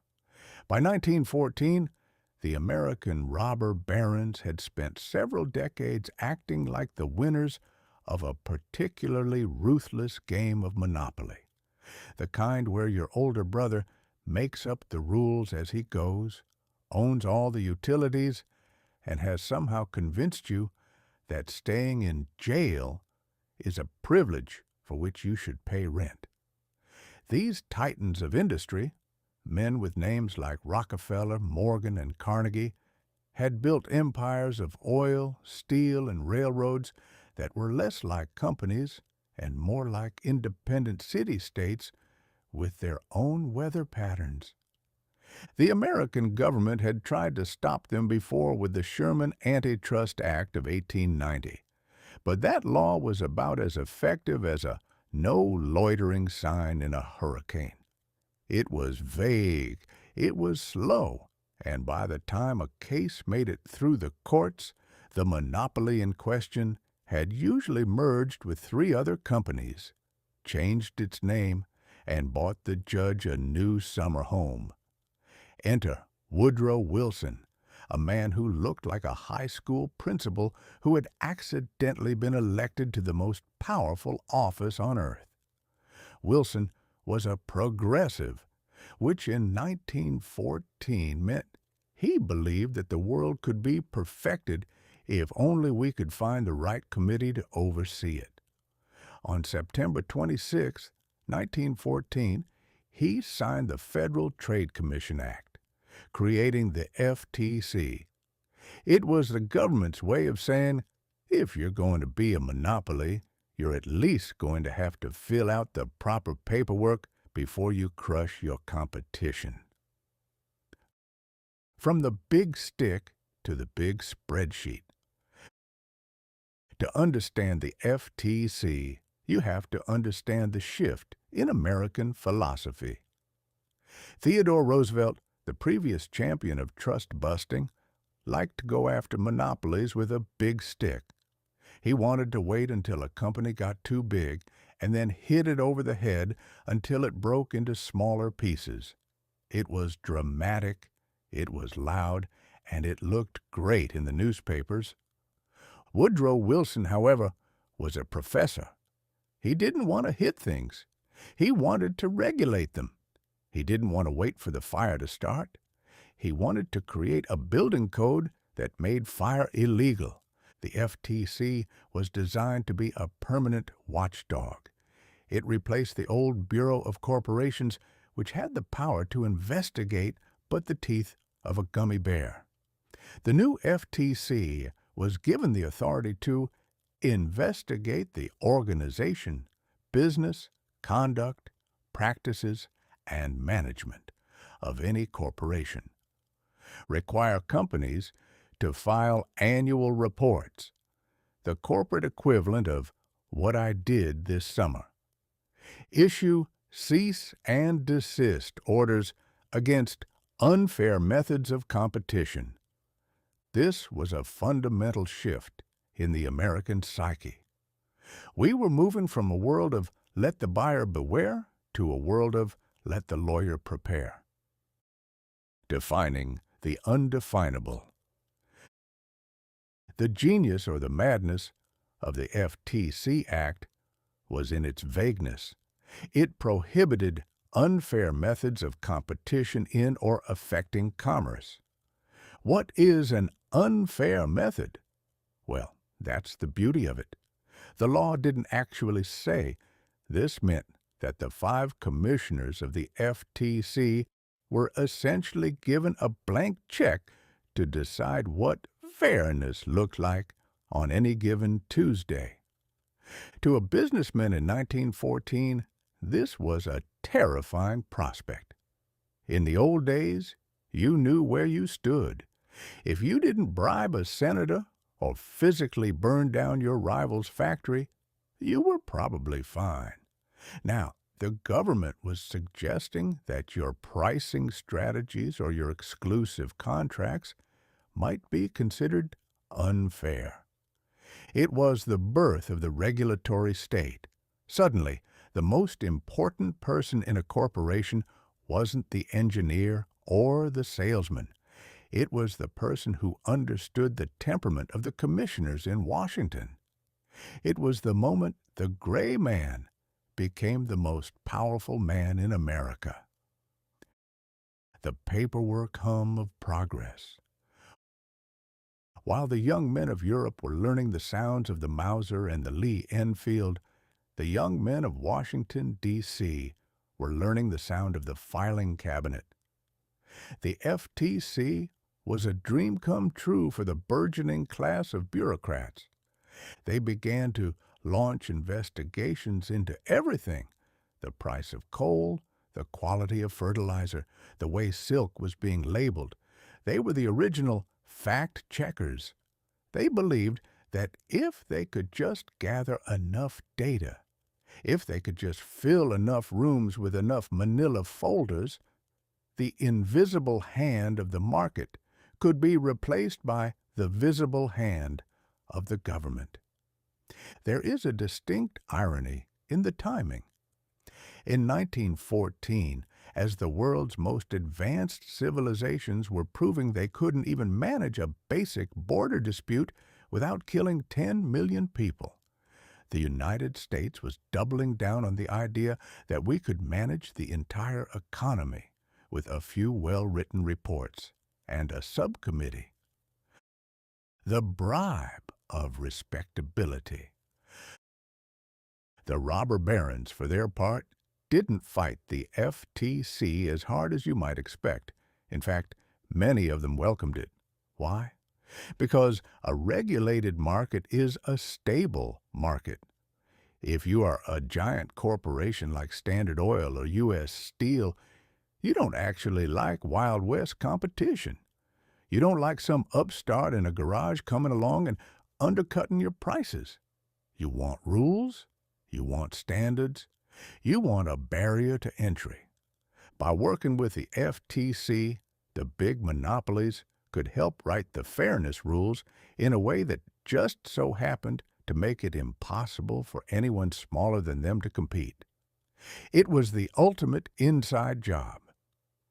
The FTC gave the giants the one thing money couldn't buy: legitimacy. They were no longer predators. They were regulated industries. They weren't crushing the competition. They were simply adhering to the Federal Trade Commission's guidelines for orderly market conduct.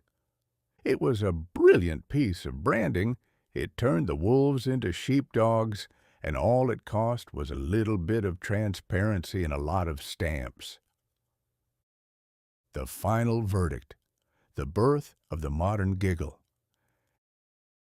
As 1914 progressed, the FTC began its long, slow march into the fabric of American life.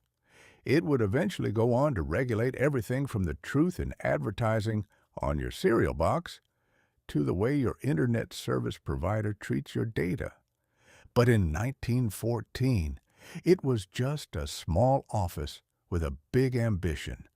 It represented the final victory of the administrative mind over the pioneer spirit. The era of the wild, unbridled entrepreneur, the man who built an empire on a handshake and a prayer, was being replaced by the era of the compliance officer.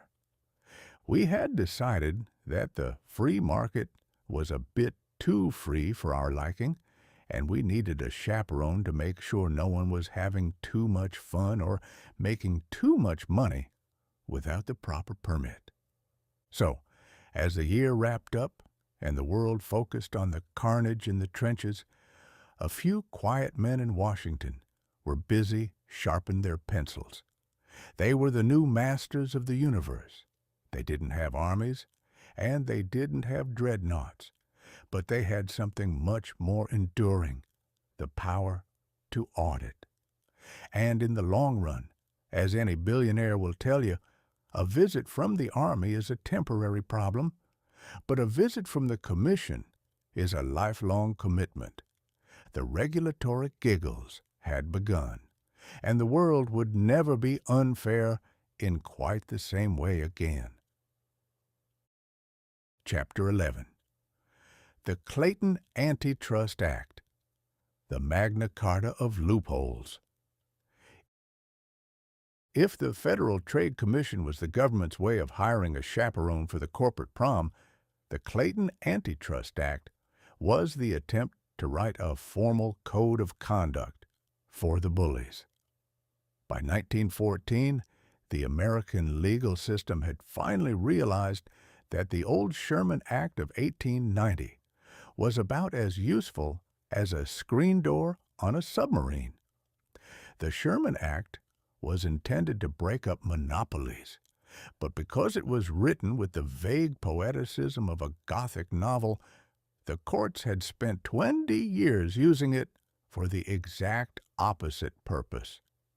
In a twist of irony that would make a Greek tragedian blush, the law meant to stop conspiracies in restraint of trade was being used primarily to break up labor unions.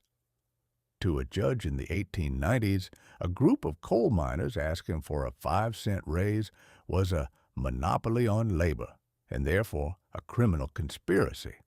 Meanwhile, a massive oil trust that owned every pipe, pump, and politician in 3 states was just shrewd business. On October 15, 1914, Congressman Henry de Lamar Clayton, Jr., a man whose name sounded like he should be selling high-end carriage clocks, decided to put an end to this legal 3-card Monte.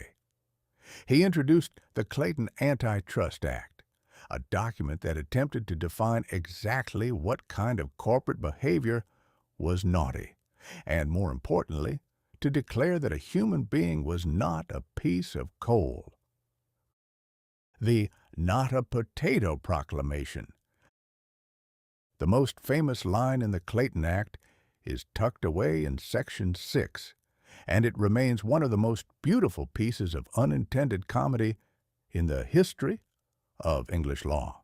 It states, "The labor of a human being is not a commodity or article of commerce.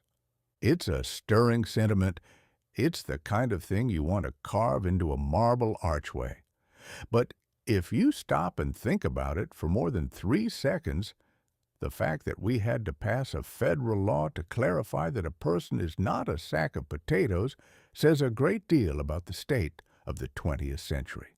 Before 1914, the law essentially viewed a worker as a human-shaped fuel source, an expendable unit of energy that you purchased by the hour, used until it was exhausted, and then replaced with a fresher unit.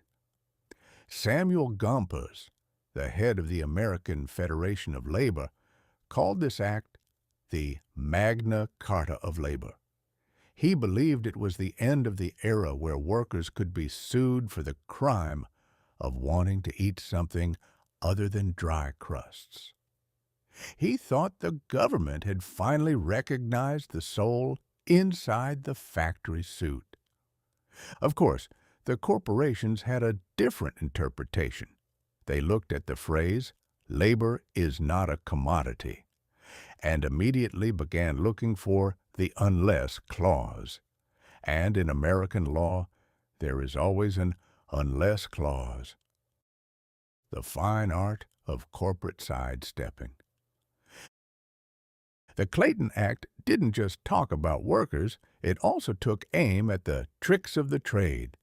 It tried to ban price discrimination, charging different people different prices for the same thing just because you felt like it, or because you wanted to drive a small competitor into the dirt. Exclusive dealing, telling a shopkeeper, if you sell my rival's soap, I'll stop sending you my flour. Interlocking directorates, the practice of having the same guy sit on the board of 5 competing companies, ensuring that the competition was about as fierce as a pillow fight between twins. It was a noble effort to force the invisible hand to stop picking people's pockets. But the writers of the law were lawyers, and they left enough wiggle room for an entire industrial revolution to crawl through. They added phrases like, where the effect may be to substantially lessen competition. Who defines substantially? A judge. Who pays the judge? Well, we don't like to talk about that, but let's just say the men with the interlocking directorates had much better lawyers than the men who were not commodities. The Great Legal Fog. As 1914 progressed, the Clayton Act created a new boom industry, antitrust law. Suddenly, every major corporation needed a small army of men in pinstripe suits whose only job was to translate the government's code of conduct into a language that allowed the company to keep doing exactly what it was doing before, but with more sophisticated nouns. The act was supposed to be a clear warning, but it ended up being a vague suggestion. It was the birth of the modern legal dance, where a company spends 3 years in court arguing over the definition of the word substantially, while they continue to swallow their competitors whole. It was the invention of bureaucratic stall tactics, a weapon that has proven far more durable than the bayonets being sharpened in Europe. The irony of the disposable human. There is a profound, dark humor in the timing of the Clayton Act. In October 1914, the American government was patting itself on the back for declaring that labor is not a commodity. We were celebrating the dignity of the individual and the sacred nature of a man's sweat. Meanwhile, across the Atlantic, the great powers were currently treating 10 million men as the most disposable commodities in the history of the world. In the trenches of the Marne and the mud of Flanders, a human being was exactly an article of commerce. He was a unit of measurement. A general would spend 5,000 men to purchase 50 yards of dirt. The market value of a human life had dropped to the price of a brass shell casing and a tin of bully beef. We were passing laws to ensure that a man couldn't be restrained in trade while simultaneously building a world where he could be ordered to run directly into a machine gun because a man with a different colored map said so. The dignity of labor was a very nice sentiment for a Wednesday afternoon in Washington, but it didn't seem to apply to the dignity of dying on a Saturday morning in Ypres. The final verdict, the shield with holes. The Clayton Antitrust Act was a victory, but it was a hollow one, the kind of victory that looks great on a plaque, but doesn't necessarily change the way your boss looks at you. It did succeed in making it harder for the government to throw union leaders in jail, which was a start. It made the robber barons work a little harder to hide their monopolies, which at least kept them busy. But mostly, it proved that the 20th century was going to be an era of institutional sincerity. We were going to be very, very sincere about our high-minded ideals, liberty, fairness, the non-commodity nature of the soul, while we quietly perfected the machinery that treated people like gears in a giant grinding clock. As 1914 drew to a close, the American worker had a new legal shield. It was a beautiful shield, made of the finest legal parchment and signed with the most expensive ink. It was just a shame that it was full of holes. But in the world of 1914, a shield with holes was still better than no shield at all, especially when the alternative was being not a commodity in a ditch in France. The lawyers had done their part. The middle class was being built in Detroit, protected in Washington, and in a few short years would be shipped overseas to see if the Clayton Act's definition of not a commodity held up against a Krupp howitzer. Spoiler alert, the howitzer didn't care about Section 6. Chapter 12. Mother's Day goes official. The codification of guilt. In the spring of 1914, while the men of Washington were busy drafting the Clayton Act and the men of Detroit were busy sniffing the laundry of their employees, the United States government decided to engage in its most ambitious project yet, the regulation of the human heart. Up until this point, the concept of honoring thy mother was a loosely organized, largely decentralized affair, usually left to the whims of individual conscience or the occasional Sunday morning sermon. But the 20th century was an era of efficiency and schedules, and the government decided that motherhood was too important, or perhaps too dangerous, to be left to chance. On May 9, 1914, Woodrow Wilson signed the proclamation that made Mother's Day a formal national holiday on the second Sunday of May. It was a rare moment of legislative tenderness, a brief pause in a year otherwise dedicated to antitrust suits and canal digging. It was the government's way of saying, we realize you're all currently terrified of the global economy and the impending collapse of civilization. So here is a bouquet of carnations to make you feel better. The mother of all crusades. The force of nature behind this holiday wasn't a politician or a florist's lobby, at least not initially. It was Anna Jarvis, a woman who possessed the kind of singular, obsessive focus usually reserved for lighthouse keepers and people who collect antique thimbles. After her own mother passed away in 1905, Anna decided that the world needed a day to celebrate the person who has done more for you than anyone in the world. This was a radical idea in 1914. You see, the early 20th century was still a very father-centric universe. Men had the votes, the bank accounts, and the mustaches. Mothers had the sphere of domesticity, which was a polite way of saying they had all the work and none of the credit. Anna Jarvis wanted to fix that. She embarked on a letter-writing campaign that would put a modern telemarketer to shame. She wrote to governors, businessmen, and clergymen. She traveled the country arguing that a nation that didn't honor its mothers was a nation that had lost its moral compass, or at least its manners. By 1914, she had succeeded. She had turned a private grief into a public mandate.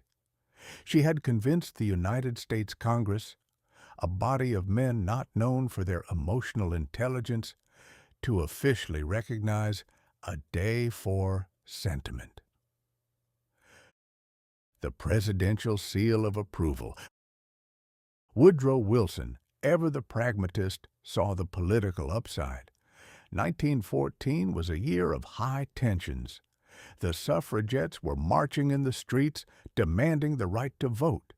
The labor unions were screaming for higher wages, and the Europeans were acting like toddlers with loaded revolvers. Wilson needed a win. He needed something that everyone, regardless of their political party, could agree on. After all, who is going to vote against Mother? It's the ultimate bulletproof legislation. You can argue about the gold standard or the tariff on wool, but if you argue against a day for mothers, you might as well go back to your district and announce you've joined a cult that hates puppies and apple pie. Wilson's proclamation was a masterpiece of Victorian prose.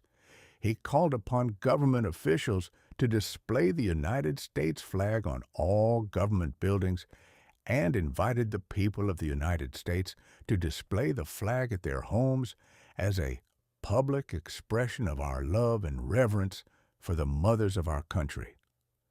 It was the first time the flag, usually a symbol of war, territory, and masculine pride, was officially drafted into the service of domestic affection. It was as if the government was saying that the American mother was now a strategic national asset, somewhere between the Navy and the Federal Reserve. The white carnation and the florist's coup. Anna Jarvis had very specific ideas about how this day should be celebrated. She wanted it to be a day of quiet reflection. You were supposed to go to church, visit your mother, and wear a white carnation. Why a white carnation? Because it symbolized the truth, purity, and broad charity of mother love. But Anna Jarvis, for all her tenacity, had overlooked one thing: capitalism. As soon as the proclamation was signed, the American business machine looked at Mother's Day and didn't see purity and charity. They saw a gold mine. The florists realized that if everyone had to buy a carnation on the same Sunday, they could charge whatever they wanted. The confectioners realized that a box of chocolates was the perfect way to apologize for a year of neglected letters. The card companies realized that most men were incapable of expressing an emotion without a rhyming couplet and a picture of a kitten. By 1920, Anna Jarvis was so disgusted by the commercialization of her holiday that she spent the rest of her life and her entire inheritance trying to abolish it. She launched lawsuits against florists, protested at conventions, and was even arrested for disturbing the peace at a Mother's Day carnation sale. "I wanted it to be a day of sentiment, not profit," she reportedly screamed at a group of confectioners. "You are using my mother's memory to sell sugar." She died penniless in a sanitarium, her final years spent in a bitter war against the very thing she had created. It is the great irony of 1914. The woman who gave us the day to say thank you spent the rest of her life wishing we would all just shut up and go back to ignoring each other. The 1914 balance, war, wages, and walnuts. There is a strange, haunting symmetry to the events of May 1914. In Detroit, Henry Ford was using his Sociological Department to ensure that his workers' mothers kept a clean house. In Washington, the FTC was making sure that the companies selling the Mother's Day special chocolates weren't forming a sugar trust. And in the White House, Woodrow Wilson was signing a paper that celebrated the pillars of peace, mothers, while his generals were quietly updating the mobilization charts for a war that would soon take those mothers' sons away. Mother's Day was the 20th century's way of balancing the books. We were making the world faster, louder, more industrial, and more violent. We were turning the world into a giant machine. And because we felt a little guilty about it, we set aside one Sunday a year to pretend that the machine didn't exist, to go back to the old world of the kitchen, the garden, and the unconditional love of a woman who didn't care about your topical authority or your assembly line efficiency. It was a beautiful, desperate lie. The final verdict? The scheduled hug. As the sun set on the first official Mother's Day in 1914, the American public felt a sense of accomplishment. They had done their duty. They had displayed the flag, they had worn the carnation, and they had likely eaten a very large dinner. They had successfully codified affection. But the 20th century was just getting started. Very soon, the sentiment of Mother's Day would be put to a much more grim use. Within 3 years, the same government that invited you to honor your mother would be sending gold star pins to those same mothers to commemorate the sons who wouldn't be coming home for dinner. In 1914, Mother's Day was a novelty, a sweet, slightly bureaucratic way to say, "I love you." It was the last moment of pure, unadulterated sentiment before the world realized that in the age of the machine gun, even a mother's love is a commodity that can be spent by the state. So, enjoy your flowers, buy the card, eat the chocolates, but as you sit there on that second Sunday in May, just remember that the person who invented this day died trying to take it back, and the man who signed it into law was currently looking at a map of the world and wondering how many of those honored sons it would take to keep the open door open. 1914 was a year for mothers, yes, but it was mostly a year for the men who would soon make those mothers very, very busy with their prayers. Chapter 13. The Last Passenger Pigeon. A species-wide eviction notice. If you had stood in the American Midwest in the middle of the 19th century and looked up, you might have thought the apocalypse was arriving, and that it was remarkably well coordinated. You wouldn't have seen the sun, you wouldn't have seen the clouds. Instead, you would have seen a feathered river of passenger pigeons so vast, so dense, and so impossibly numerous that it took 3 days for a single flock to pass overhead. Naturalists of the era, men who usually spent their time cataloging beetles and trying not to catch malaria, estimated these flocks at over 2 billion birds. That's not a flock. That's a biological weather system. It was said that when they landed in a forest, the sheer weight of the birds would snap the limbs off ancient oak trees as if they were toothpicks. They were the most abundant bird on the planet, a living testament to the idea that nature didn't just provide, it overcatered. Yet, on September 1st, 1914, at exactly 1 p.m., a bird named Martha took her last breath in a cage at the Cincinnati Zoo. And just like that, a species that once numbered in the billions was reduced to 0. It was perhaps the most efficient act of housekeeping humanity had ever performed. We didn't just hunt the passenger pigeon, we issued a species-wide eviction notice from the planet Earth. And we did it with the same industrial enthusiasm we used to build the Panama Canal. The all-you-can-eat century. To understand how we deleted 1 billion birds in less than 50 years, you have to understand the 19th century appetite. In those days, we didn't look at a magnificent forest and see an ecosystem. We saw a lumberyard. We didn't look at a teeming river and see biodiversity. We saw a canning factory. And when we looked at the sky and saw 2 billion pigeons, we didn't see a miracle of nature. We saw free lunch. The passenger pigeon was the ultimate convenience food. They were tasty, they were plentiful, and most importantly, they were incredibly easy to kill. Because they nested in such massive colonies, a hunter didn't even need to be a good shot. You could simply walk into a nesting site with a long pole and start swinging. You could fire a blunderbuss into the sky at random and expect a dozen birds to fall at your feet. It was a literal pigeon pie economy.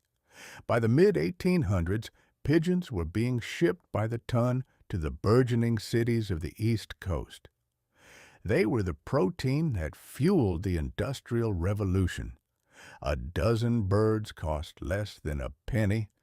They were the fast food of 1850, provided you didn't mind picking the occasional bit of lead shot out of your dinner. The telegraph and the death of the mystery. The real villain in the story of the passenger pigeon wasn't just the shotgun, it was the telegraph. Before the telegraph, the pigeons had a fighting chance. They were nomadic. They would show up in Michigan one year, disappear into the deep woods of Canada the next, and then reappear in Kentucky 3 years later. They were a moving target. But with the arrival of the telegraph and the railroad, the birds lost their only defense, their ability to hide. As soon as a massive nesting site was spotted anywhere in the country, the news was tapped out across the wires. Within hours, professional hunters, men who had turned pigeon killing into a high-stakes corporate enterprise, would board a train and head for the site. These weren't solitary woodsmen. These were industrial slaughterers. They brought huge nets that could capture thousands of birds at once. They brought sulfur to burn under the trees to suffocate the nesting mothers. They even used stool pigeons, a term we still use for snitches today. They would take a live pigeon, sew its eyes shut, and tie it to a stool. When the bird fluttered its wings in distress, the passing flock above would see it and think, "Hey, that looks like a safe place to land." They would dive down by the thousands, straight into the nets of the waiting hunters. It was a masterpiece of betrayal, conducted at a scale that would have made a Bond villain blush. The Great Disbelief. By the 1880s, people began to notice that the sky wasn't as dark as it used to be. The 3-day flocks had become 3-hour flocks. Then they became 30-minute flocks. But the American public, in its infinite capacity for denial, refused to believe that the pigeons were actually disappearing. The prevailing theory was that the birds hadn't died. They had simply moved. People claimed they had all flown to South America. Others suggested they had moved to the desert, or perhaps to a very large and very secret island in the Pacific. Even when the last wild nest was spotted in 1894, the experts insisted that 1 billion birds couldn't just vanish. But they had. The passenger pigeon was a social species. They needed the massive numbers to survive. Their entire reproductive strategy was based on predator satiation. The idea that if you have 2 billion birds, the hawks and foxes can eat their fill, and there will still be 1.99 billion birds left to lay eggs. Once the numbers dropped below a certain critical mass, the species simply gave up. They stopped breeding. They became a collection of lonely individuals waiting for the end. Martha, the last of her name. By 1910, there were only 3 passenger pigeons left in the world, all of them in the Cincinnati Zoo. They were named George, Martha, and an unnamed male. George died first, then the other male, and then there was Martha. Martha spent her final years as a living ghost. She sat in her cage, a small bluish-gray bird with a cinnamon-colored breast, staring out at a world that had moved on without her. Visitors would come to the zoo not to see a miracle, but to see a failure. They would throw sand at her to make her move. They wanted to see the last representative of the billions perform a trick. When Martha died on September 1st, 1914, she was frozen in a block of ice and shipped to the Smithsonian. It was a quiet end for a species that used to make the earth tremble with the beat of its wings. The final verdict: taming the wild. The death of the passenger pigeon in 1914 was a symbolic milestone for the 20th century. It signaled that we had successfully tamed the continent. There was no longer anything in the American landscape that was too big for us to handle, too numerous for us to count, or too wild for us to control. We had replaced the unpredictable chaos of nature with the predictable chaos of industry. We had traded the darkening of the sky by wings for the darkening of the sky by factory smoke. It is a profound irony that Martha died in September 1914, the same month that the taxis of the Marne were rushing soldiers to a front line that would soon see 10 million men killed. We had just finished tidying up the natural world, removing the excess pigeons to make room for our farms and cities. Now, we were turning that same industrial efficiency on ourselves. In the 19th century, we thought the birds were infinite. In 1914, we thought our empires were eternal. Martha's death was a warning that nothing is too big to fail, and that even 1 billion lives can be erased if you have enough telegraphs, enough trains, and a total lack of imagination. The sky over Cincinnati was clear that afternoon. The sun was shining. The world was quiet. But for the first time in 10,000 years, the silence was permanent. The 20th century was officially under new management, and the first item on the agenda was to ensure that the only things darkening the sky from now on were made of steel, canvas, and the absolute certainty that we knew what we were doing. Chapter 14. The First Autopilot. Look, Ma, no hands. If there is one defining characteristic of the human race, it is our tireless, multi-generational commitment to finding new and inventive ways to be lazy. We didn't invent the wheel because we were curious about circles. We invented it because carrying a dead mammoth on our backs was putting a real damper on our weekend plans.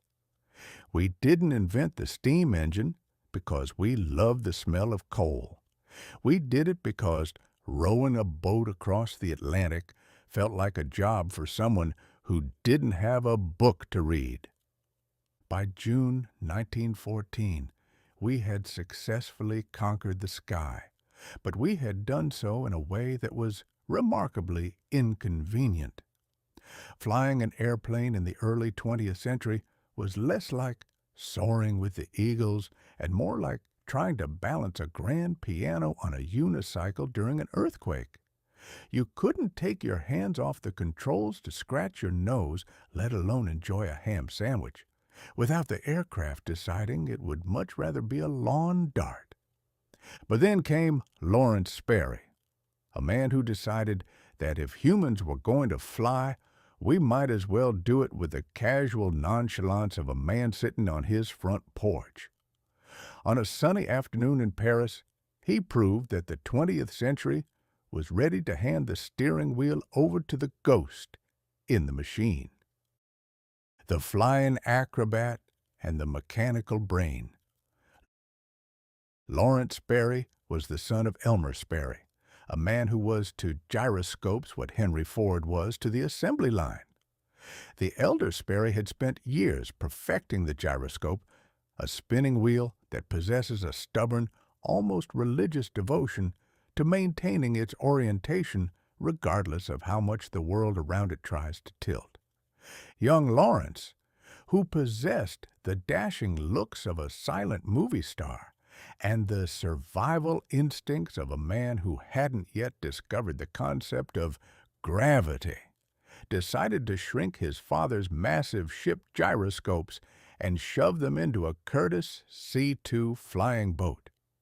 The result was the first stabilizer or what we now call the autopilot. It was a complex mess of brass, wires, and rotating weights that functioned as a mechanical brain. It could sense when the plane was tilting and automatically adjust the flaps to keep it level. It was the first time a machine was given the authority to tell a human, "Relax, I've got this." The Paris spectacle, a Gallic gasp. In June 1914, the French hosted the Concours de la Sécurité en Aéroplane, airplane safety competition.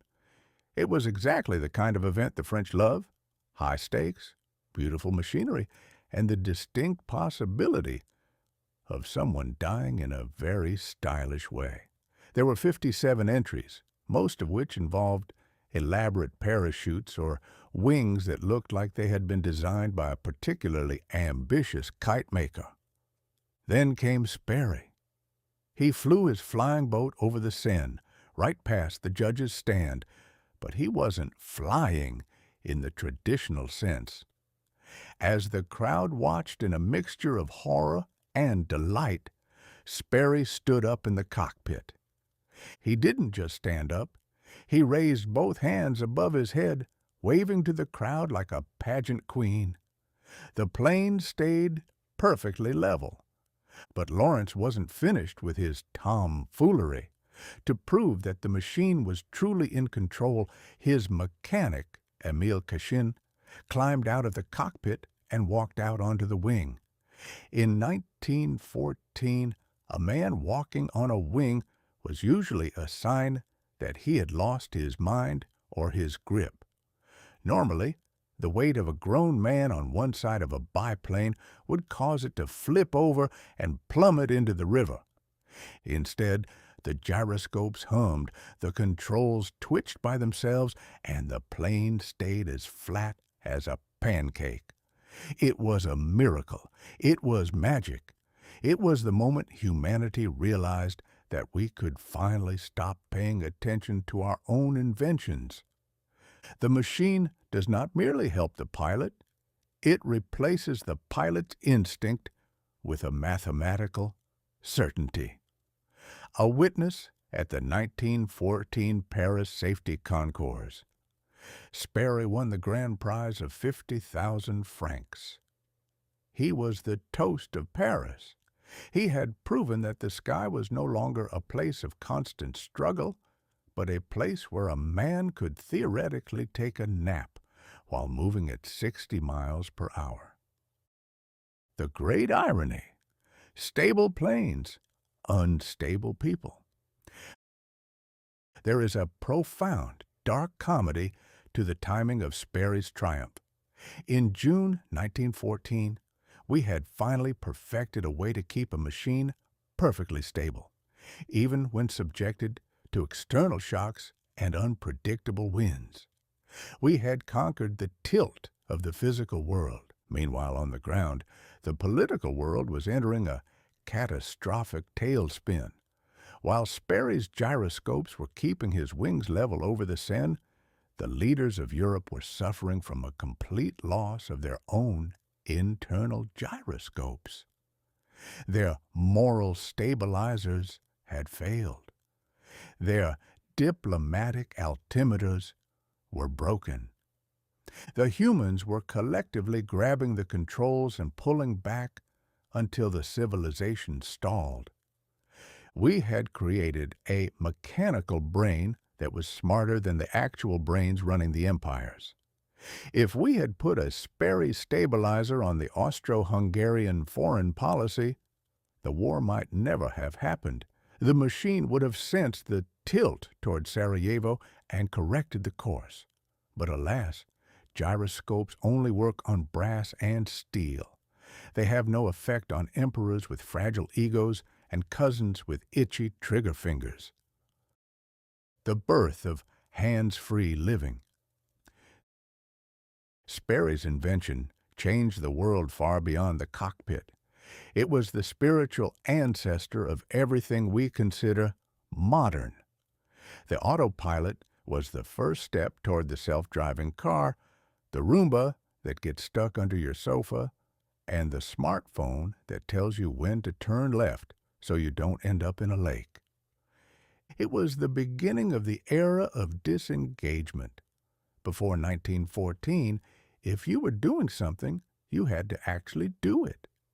If you were driving a horse, you had to hold the reins. If you were sailing a boat, you had to watch the wind. After Sperry, we began the long, slow slide into becoming assistants to our own lives. We liked the idea of a machine that could think for us, because thinking is exhausting. Making decisions is stressful. We wanted to be able to stand up in the cockpit of our existence, wave our hands in the air, and trust that some invisible force, be it a gyroscope, an algorithm, or a sociological department, would keep us from crashing. The final verdict: steering into the fog.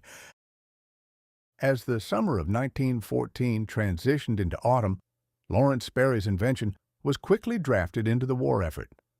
The autopilot wasn't used for safety or comfort anymore.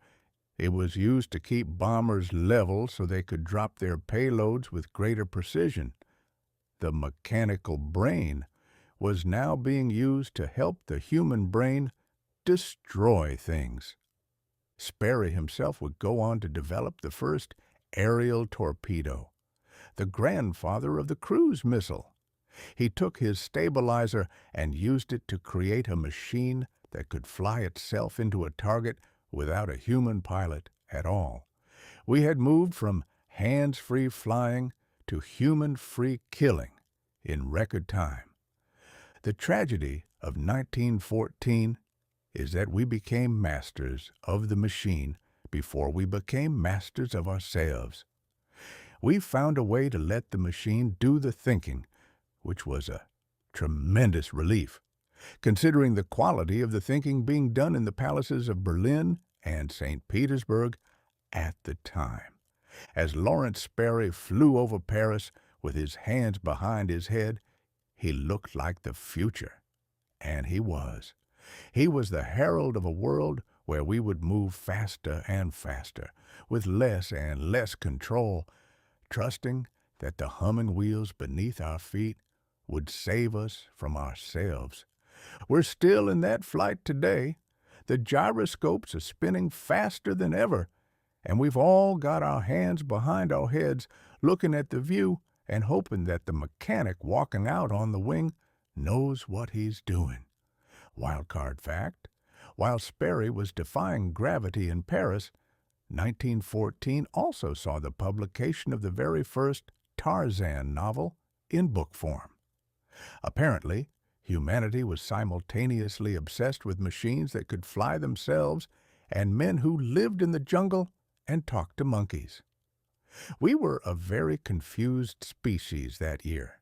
Chapter 15: The First Electric Traffic Light, the Red Light District of the Law. If the history of the 20th century is a story of how we learned to move faster, it is also, quite paradoxically, a story of how we learned to stay perfectly still. By August 1914, the American city had become a theatrical production of chaos that would have made a Roman gladiator rethink his career path. In the late 19th century, if you wanted to cross the street, you simply waited for a gap between the horse manure and the trolley tracks and ran for your life. It was a simpler time, governed by the law of the jungle and the agility of your shins. But by 1914, the automobile had graduated from a terrifying novelty for the wealthy to a pervasive, backfiring nuisance for the masses. The streets were now a high-stakes collision of eras. You had the Ford Model T, which moved with the erratic energy of a caffeinated squirrel, the horse-drawn carriage, which moved with the dignified stubbornness of a creature that knew it was being replaced, and the pedestrian, who still believed that right-of-way was a moral concept rather than a physical one. The result was a demolition derby with hats. On August 5th, 1914, in Cleveland, Ohio, at the corner of Euclid Avenue and East 105th Street, humanity finally threw up its hands and admitted that we could no longer be trusted to share a four-way intersection without adult supervision. We installed the world's first electric traffic light. The human semaphore, a career in near-death experiences. Before the electric light, traffic was managed by a man in a blue coat and a very brave pair of boots. This was the era of the traffic policeman. He would stand in the middle of the intersection, literally the most dangerous real estate in the city, and wave his arms like a windmill in a hurricane. He had a whistle, a white glove, and a prayer. He was a human semaphore attempting to impose the will of the law on 500 horses and 50 cars, all of which were currently trying to occupy the same square inch of asphalt. It was a terrible job. The policeman was constantly enveloped in a cloud of exhaust and horse-scented dust. He was frequently hit, occasionally ignored, and always exhausted. Moreover, humans are notoriously subjective.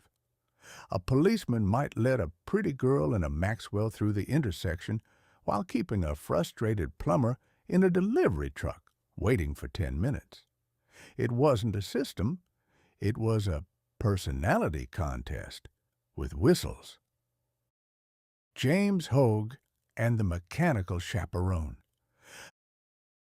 The man who decided to replace the policeman's tired arms with the unblinking eyes of a machine was James Hogue. He called it the Municipal Traffic Control System. Now, to be clear, Hogue's invention wasn't the first attempt at traffic control. In the 1860s, London had tried a gas-lit semaphore that famously exploded, nearly killing the policeman operating it. This was a classic old-world solution.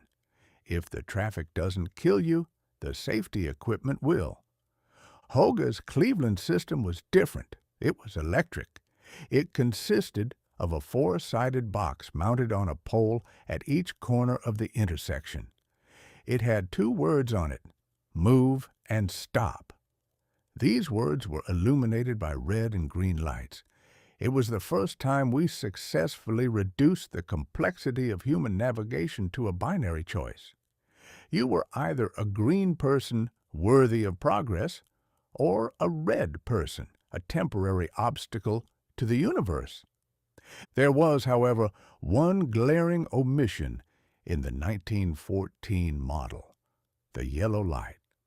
In 1914, there was no caution. There was no, maybe you should start thinking about slowing down if it's convenient. There was only the sudden, jarring transition from go to stop. It was the mechanical equivalent of a door slamming in your face. To help the bewildered drivers, the system featured a loud, piercing buzzer that sounded just before the light changed. Imagine the scene. You're rattling along in your Model T, enjoying the summer breeze, when suddenly a box on a stick screams at you and turns red. It was a sensory assault designed to shock the 19th century brain into 20th century obedience. The booth and the illusion of automation. Despite being electric, the Cleveland traffic light was not autonomous. We weren't quite ready to let a machine make the decisions entirely. We've already seen what happened when Lawrence Sperry stood up in his cockpit. We were still a bit clingy with our authority. Inside a small glass booth on the sidewalk sat a policeman. Instead of waving his arms, he now spent his day flipping a switch. It was the birth of the administrative commute. We had taken a man out of the path of the cars and put him in a box where he could judge the world from a safe distance. He would watch the traffic, wait for a natural lull, and then, psst, he'd flip the switch. It was the first red light district of the legal variety. The impact on the public was immediate and confusing. People didn't know whether to look at the light or the policeman. Horses, having not been consulted on the new color-coded reality, continued to do whatever they wanted. Pedestrians viewed the red light as a suggestion rather than a command. But slowly, the stop-and-go rhythm began to sink into the American soul. We were being synchronized. We were being taught that our individual desire to go was secondary to the machine's command to wait. The great irony, stopping for a light while the world burns. The timing of the Cleveland traffic light is one of history's more bitter jests. On August 5th, 1914, the very day the stoplight was switched on, the stoplights of European diplomacy had been completely obliterated. In Cleveland, we were teaching people to respect a red bulb to save a few fenders. In Europe, the German army was currently ignoring the neutrality light of Belgium and racing toward Paris. We were trying to manage a four-way stop in Ohio, while the entire Western world was engaged in a head-on collision at 60 miles per hour. It says a lot about the human species that we can simultaneously invent the most sophisticated system for preventing a fender bender on Euclid Avenue, while also inventing the most sophisticated system for liquidating an entire generation of young men in Flanders. We were becoming experts at the micro-regulation of safety while remaining absolute amateurs at the macro-prevention of catastrophe. The birth of the red light grudge. The traffic light did more than just regulate cars. It regulated our temper.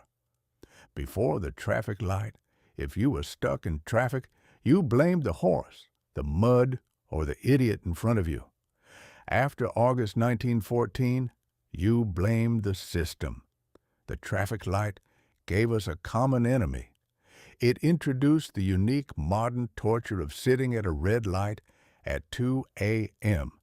when there isn't another car in sight for 3 miles. It was the beginning of our relationship with the algorithm. We began to accept that our lives would be dictated by a sequence of events we couldn't see and decisions we couldn't influence. The traffic light was the first unarguable authority. You can't bribe a light bulb. You can't explain to a red lens that you're late for a doctor's appointment. You just have to sit there and wait for the permission to live your life. The final verdict, the grid of civilization. By the end of 1914, the Cleveland experiment was considered a resounding success. The number of accidents at Euclid and 105th dropped, and the buzzer became the soundtrack of the neighborhood. Other cities began to look at Cleveland with envy. They wanted their own boxes. They wanted their own colored lights. They wanted to turn their chaotic streets into orderly grids. We had successfully tamed the street, just as we had tamed the sky with the autopilot and tamed the ocean with the canal. We were building a world of lines, lights, and schedules. As we wrapped up 1914, the traffic light stood as a lonely sentinel of order in a world gone mad. It was a reminder that while the humans were busy tearing up the map of Europe, the machines were busy drawing new lines on the pavement. The light was red. The world was waiting, and the 20th century was just getting started with its list of things we weren't allowed to do anymore. But at least in Cleveland, you could get across the street without being stepped on by a horse. And in 1914, You took your victories where you could find them. Chapter 16. The Empress of Ireland, the Titanic's forgettable cousin. If history has taught us anything, it's that humanity has a very short attention span for tragedy unless it happens in a tuxedo. We all remember the Titanic because it was a glamorous catastrophe, a floating palace of velvet and hubris that took its sweet time sinking while a string quintet played the passengers into the afterlife. But just 2 years later, in the chilly, unglamorous waters of the St. Lawrence River, the RMS Empress of Ireland performed a vanishing act that was faster, more brutal, and arguably more terrifying. On May 29, 1914, the Empress went from a proud ocean liner to a submerged graveyard in exactly 14 minutes. That is less time than it takes for a modern teenager to decide on a filter for a sandwich photo. It was the Titanic of the North. But because it lacked a $1 million diamond and a sinking violin section, and because a certain archduke was about to get shot in a few weeks, history essentially tucked the Empress into a junk drawer and forgot to look back. The post-Titanic hangover. By 1914, the shipping industry was suffering from what we might call safety anxiety. The Titanic had been a PR nightmare of such epic proportions that the White Star Line had essentially ruined the unsinkable branding for everyone else. Consequently, when the Empress of Ireland set sail from Quebec City for Liverpool, she was packed to the gills with safety equipment. She had enough lifeboats for everyone. She had watertight compartments. She had a wireless operator who wasn't allowed to go to bed until the ship reached England. She was a monument to the idea that humans could learn from their mistakes. We had taken the ocean's lunch money, and we thought we were the new bosses of the playground. But the St. Lawrence River didn't care about our revised safety manuals. The St. Lawrence is a moody, treacherous stretch of water that suffers from a chronic condition known as the fog. This isn't the romantic, wispy fog of a London novel. This is a thick, opaque pea soup mist that can turn a massive ship into a blind man in a dark room with a very large piano. The collision, a 2 a.m. thump. At 1:38 a.m., the Empress was cruising peacefully through the night. The passengers were asleep, dreaming of tea in the English countryside. Meanwhile, steaming toward them from the opposite direction was the SS Storstad, a Norwegian coal freighter that possessed all the grace of a brick thrown through a window. The two ships spotted each other before the fog closed in. They were like two people walking toward each other on a sidewalk. They both saw the other. They both knew what to do. And then, for reasons that lawyers would argue about for decades, they both decided to do the exact wrong thing. The fog descended. The Empress blew her whistle. The Storstad blew hers. It was a duet of doom. The captain of the Empress, Henry Kendall, ordered his engine stopped, hoping to wait out the mist. But the Storstad, heavily laden with 10,000 tons of coal, kept coming, because coal doesn't care about your feelings, and it certainly doesn't care about your brakes. At 1:55 a.m., the Storstad's bow, which had been reinforced with steel to break through ice, slid into the side of the Empress like a hot knife through butter. It wasn't a graze, it was a surgical strike. The Storstad punched a hole 14 feet wide directly into the Empress's hull, right where the engine room lived. 14 minutes of chaos. If the Titanic was a slow-motion drama, The Empress was a frantic, terrifying sprint, because the Storstad stayed lodged in the side of the Empress for a moment. Before backing away, the river rushed into the hole with the force of 1,000 fire hoses. The Empress immediately tilted to the right. This list was so severe that it rendered the fancy new lifeboats completely useless.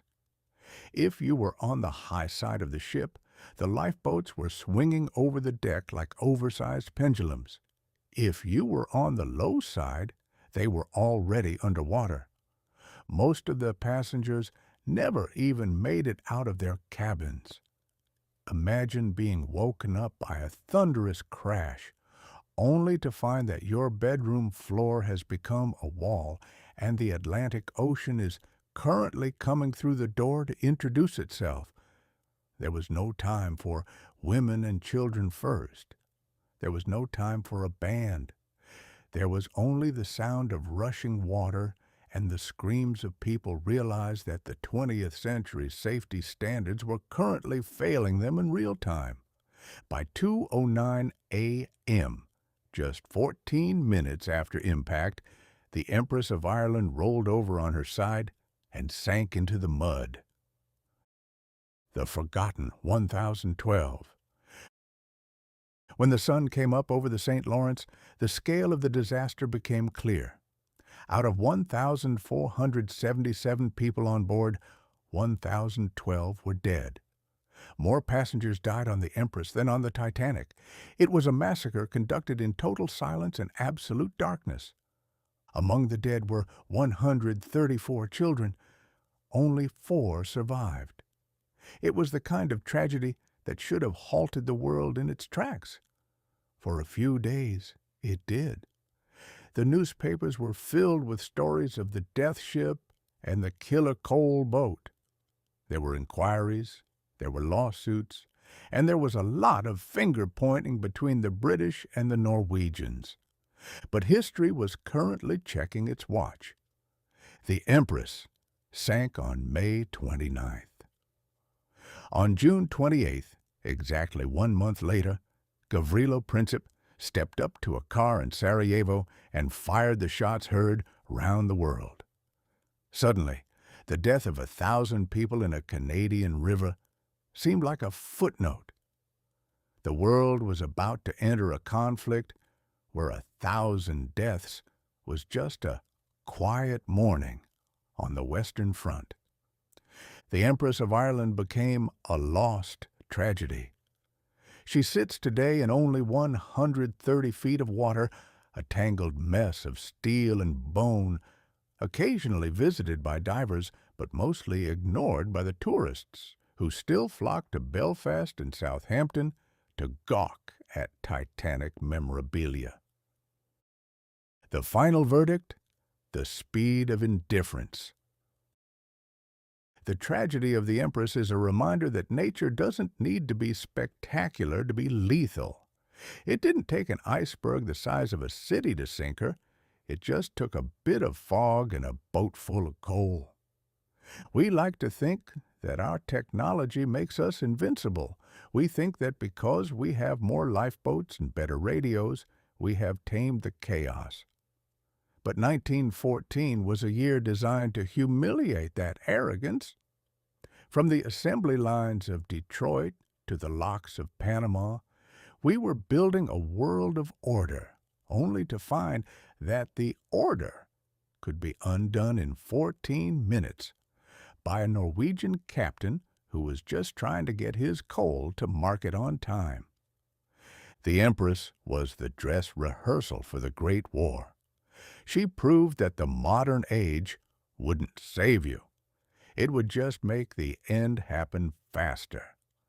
She proved that when the steel breaks and the water rises, your progress is just a heavy weight, pulling you down.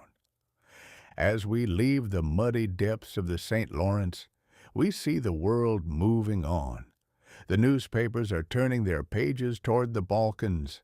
The Storstad, with its crumpled nose, was repaired and sent back to work. and the survivors of the Empress were left to wonder why the world had stopped caring about their nightmare so quickly.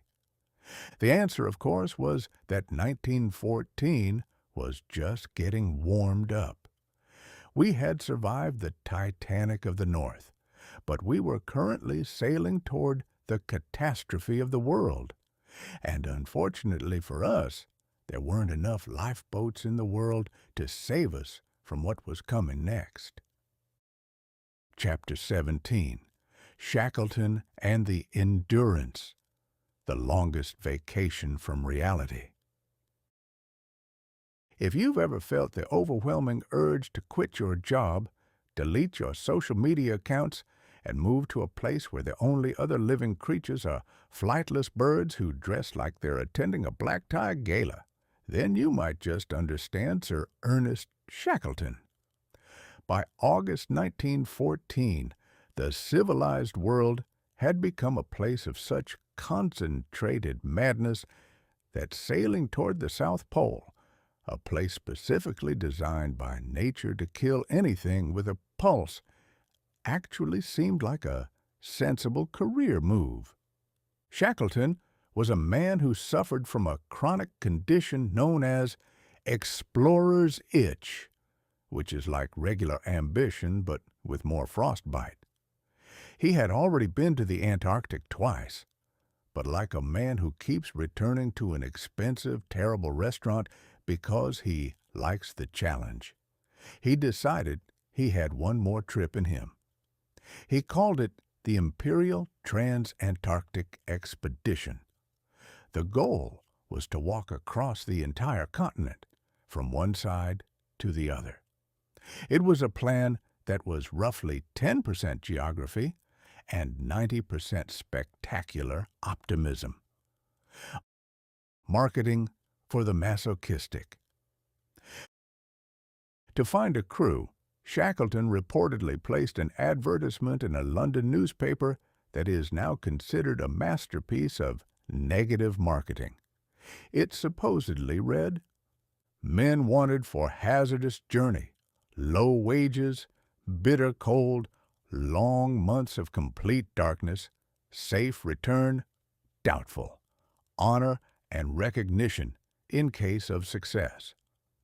In 1914, this was the equivalent of a modern job posting for a dynamic, fast-paced environment, which we all know means you will never see your family again.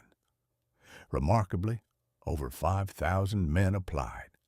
It turns out that in the early 20th century, the British public was brimming with men who were bored out of their minds by the industrial efficiency of the $5 day and the orderly blinking of traffic lights. They wanted to go somewhere where the only Federal Trade Commission they had to worry about was a hungry leopard seal. Shackleton eventually picked 27 men, including a photographer, a carpenter, and a few scientists who were presumably there to explain exactly why everyone was freezing to death in Latin. The King's permission. Go ahead. I'm busy. On August 1st, 1914, the Endurance, a ship named after Shackleton's family motto, "By endurance we conquer," was anchored in the Thames, ready to sail. This was the same day Germany declared war on Russia. The world was officially on fire. Shackleton, being a gentleman of the old school, sent a telegram to the Admiralty, offering his ship, his crew, and his stores for the war effort. He was essentially offering to turn his polar expedition into a very cold Navy patrol. Within an hour, he received a one-word reply from Winston Churchill: "Proceed." A few days later, King George V handed Shackleton a Union Jack and told him to go forth for the glory of the empire. The message was clear. The British government was currently occupied with a much larger and more expensive catastrophe, And if a group of bearded men wanted to go get stuck in a giant ice cube at the bottom of the world, they were more than welcome to do so. And so on August 8th, as the German army was busy ignoring the scrap of paper in Belgium, the Endurance sailed away from England. Shackleton was leaving a world of cannons, telegrams, and collapsing empires for a world of absolute frozen silence. He didn't know it yet, but he was embarking on the longest out-of-office reply in human history. South Georgia, the last stop for sanity. By December 1914, the Endurance reached South Georgia, a remote whaling station in the South Atlantic that smelled primarily of boiled blubber and regret. The Norwegian whalers there, men who knew the Antarctic ice like the back of their frost-hardened hands, gave Shackleton a piece of advice: don't go. They told him the ice conditions that year were the worst they had seen in a generation. The pack ice was heavy, stubborn, and moving in ways that suggested it was in a particularly foul mood. Shackleton, of course, ignored them. He had a schedule. He had a Union Jack. He had 5,000 applicants he didn't want to disappoint. On December 5th, the Endurance left South Georgia and headed into the Weddell Sea. It was the last time these men would touch solid land for 497 days. The almond in the toffee. For a few weeks, the Endurance picked its way through the pancake ice, pushing aside small floes like a man walking through a crowded party. But as 1914 turned into 1915, the ice decided to stop being polite. In January 1915, just as the soldiers in Europe were settling into their trenches for the long winter, the Endurance became stuck. The ice didn't just block their path. It surrounded the ship and froze solid. They were only 20 miles from their landing site, practically a stone's throw in polar terms. But they might as well have been on the moon. The Endurance was now a frozen almond in a giant piece of white toffee. Shackleton realized that the expedition was over before it had even begun. They weren't going to walk across the continent. They were going to spend the next several months drifting helplessly in a giant white circle, waiting for the spring thaw or for the ice to decide what it wanted to do with them. The ultimate quiet room. There is a strange irony in the fact that while the rest of the world was engaged in the loudest, most industrial conflict in history, Shackleton and his men were living in a state of profound, forced stillness. They had no radio. They had no news. They didn't know about the taxis of the Marne. They didn't know about the U-boats sinking cruisers. They didn't know that the war by Christmas had become a permanent nightmare. They were living in a 19th century bubble that had drifted into the 20th century. To keep his men from going insane, Shackleton organized dog sled races, theatrical performances, and soccer matches on the ice. They celebrated Christmas 1914 with extra rations of grog and a grand dinner that presumably involved a lot of canned things. They were the only group of Europeans in 1914 who were safe, fed, and completely unaware that their civilization was currently tearing its own throat out. The final verdict: the luxury of survival. Shackleton's 1914 departure was the ultimate act of unplugging. He had escaped the bureaucracy of the FTC, the rules of the traffic light, and the horror of the machine gun. He had traded the structured danger of the war for the unstructured danger of the ice. History usually remembers Shackleton for his glorious failure. He didn't cross the continent. He didn't even land on it. He spent the next 2 years just trying to keep his men alive, eventually leading them on a 700-mile journey in a small lifeboat that makes the Panama Canal look like a backyard koi pond. But in late 1914, Shackleton represented something else: hope. In a year where humanity was proving how efficiently it could destroy, Shackleton was about to prove how stubbornly humanity could survive. He was leaving behind a world that had lost its way, heading into a void where the only rule was keep breathing. As the Endurance sat frozen under the Antarctic stars, Shackleton probably looked north toward the world he had left behind and felt a strange sense of relief. The ice was cold and the darkness was total, but at least the ice didn't have a political agenda. The 20th century was raging elsewhere, but for 28 men at the bottom of the world, the only thing that mattered was the thickness of the hull and the strength of their family motto. They had survived 1914. Now they just had to survive the planet itself. Chapter 18. T.S. Eliot and the Love Song. The birth of the modern neurosis. While the rest of 1914 was busy inventing new ways to kill people with industrial efficiency, a quiet, slightly balding American expatriate in London was busy inventing a new way for people to feel bad about themselves. If the 19th century was a brass band playing a triumphant march, the 20th century, as far as literature was concerned, was about to become a lone cello player in a dark room wondering if he'd left the stove on.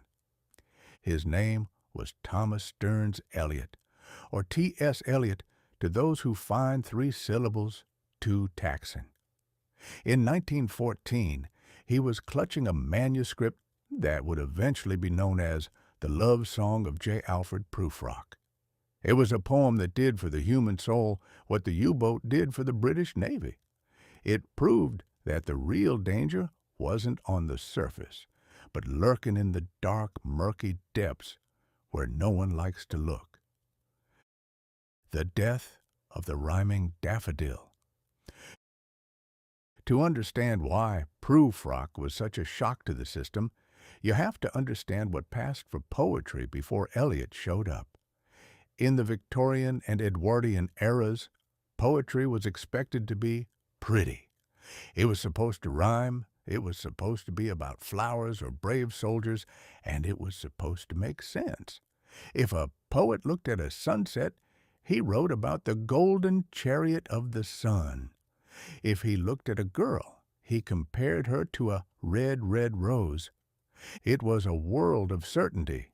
Even when it was sad, it was a noble kind of sad. Then came Eliot. He looked at the sunset and wrote, "Let us go then, you and I, when the evening is spread out against the sky, like a patient etherized upon a table." Now, that is not a romantic image. That is the image of a man who has spent too much time in a hospital waiting room. It was the first sign that the 20th century had arrived in literature, and it had brought its own surgical equipment. Eliot wasn't interested in chariots or roses. He was interested in the etherized state of the modern mind, numb, paralyzed, and waiting for a surgery that might never happen. J. Alfred Prufrock, the man who couldn't decide on a snack. The protagonist of the poem, J. Alfred Prufrock, is the ultimate anti-hero for 1914. While the young men of Europe were charging across no man's land, Prufrock was busy worrying about the state of his hair and whether he should eat a piece of fruit. He is a man of decisions and revisions which a minute will reverse. He is the patron saint of the overthinker. In a year where kings and emperors were making world-shattering decisions every hour, Prufrock was immobilized by the fear of being judged at a tea party. Do I dare / disturb the universe? / in a minute There is time slash for decisions and revisions which a minute will reverse. Prufrock represents the modern soul. He is educated, he is wealthy enough to attend social functions where the women come and go talking of Michelangelo. But he is utterly hollow. He feels that he is an extra in his own life, not Hamlet, but an attendant lord, a guy who shows up in the background of a scene to hand someone a glass of water and then disappears. In 1914, this was a radical realization. For centuries, we had believed we were the center of the universe. But as the assembly lines grew and the bureaucracies expanded, the individual began to feel smaller, more replaceable, and infinitely more anxious. Prufrock was the first person to stand up, or rather sit down nervously, and admit, "I have measured out my life with coffee spoons." The yellow fog and the dirty city. Eliot also brought a new kind of realism to the setting. He didn't write about the green and pleasant land of England. He wrote about the yellow fog that rubs its back upon the window panes, an image that made the city of London sound less like a capital of empire and more like a mangy stray cat. The city, in Prufrock, is a place of half-deserted streets and sawdust restaurants with oyster shells. It is a place of urban decay and loneliness. It was a reflection of the industrial world we had built, the world of the Ford factory and the Chicago meat packers, a world that was efficient at making things, but terrible at making people happy. Eliot was tapping into a feeling that would soon become universal, the feeling that we were living in a wasteland. He'd actually use that as a title later because he wasn't exactly known for his cheerful branding. In 1914, the wasteland was just a literary concept. By 1916, it would be a physical reality for an entire generation of men. Ezra Pound, the hype man of modernism. Eliot might never have published Prufrock if it weren't for Ezra Pound, another American expatriate who acted as the agent of chaos for modern literature. Pound was the kind of man who would walk into a room, tell everyone their shoes were ugly, and then rewrite their novels for them. He saw Eliot's poem and immediately realized it was the new thing. He badgered Harriet Monroe, the editor of Poetry magazine, until she agreed to publish it. He told her that Eliot had actually trained himself and modernized himself on his own. Pound's motto was, "Make it new." He wanted to take the old dusty furniture of the 19th century and throw it out the window. In 1914, he and Eliot were doing to poetry what the Wright brothers had done to travel. They were proving that the old rules of gravity no longer applied. You didn't need a rhyme scheme to tell a truth, and you didn't need a hero to tell a story. The final verdict, the anxiety of progress. The love song of J. Alfred Prufrock was the first taste of modernism. It was a literature of fragments, of half-finished thoughts, and of deep-seated neurosis. It was a reflection of a world that had become too complicated for its own good. As we look back at 1914, we see a world of massive clanking machines, the Panama Canal, the dreadnoughts, the assembly lines. But through T.S. Eliot, we see the ghosts inside those machines. We see the people who were wondering if all this progress was actually leading anywhere, or if we were just measuring out our lives with coffee spoons while we waited for the etherized evening to end. Eliot's poem wasn't a call to arms. It was a call to self-doubt. And in the 20th century, self-doubt would prove to be a far more enduring commodity than steel or coal. As the year wrapped up and the world prepared for the horrors of 1915, Prufrock's question remained hanging in the air like the yellow fog over London. And should I then presume? And how should I begin? We were beginning a new age, all right, but for the first time in history, we weren't sure if we actually wanted to be there. We had arrived in the modern soul, and we were already very, very tired. Chapter 19, The Christmas Truce, the shortest peace in history. By December 1914, the great adventure had lost its luster, its polish, and its dry socks. The young men who had marched off in August with flowers in their buttonholes and dreams of being home for Christmas were now living in a 400-mile-long open-air sewer that stretched from the English Channel to the Swiss Alps. The war of movement had become the war of the shovel, and the only thing moving was the mud, which possessed a peculiar gravitational hunger for human dignity. As the calendar crawled toward the 25th of December, the leaders of the world were in a bit of a pickle. They had promised a short, sharp conflict that would be settled by tea time. Instead, they had delivered a stationary nightmare where the only way to measure progress was by the number of bodies used to reinforce a drainage ditch. But on Christmas Eve, the human spirit, that stubborn, inconvenient thing that the Federal Trade Commission and the Schlieffen Plan both failed to account for, decided to stage a brief, unauthorized comeback. The German Tannenbaum Offensive. It began on the German side. Now, if there is one thing the Germans take as seriously as a railway timetable, it's Christmas. Even in the middle of a global catastrophe, they were not about to skimp on the festivities.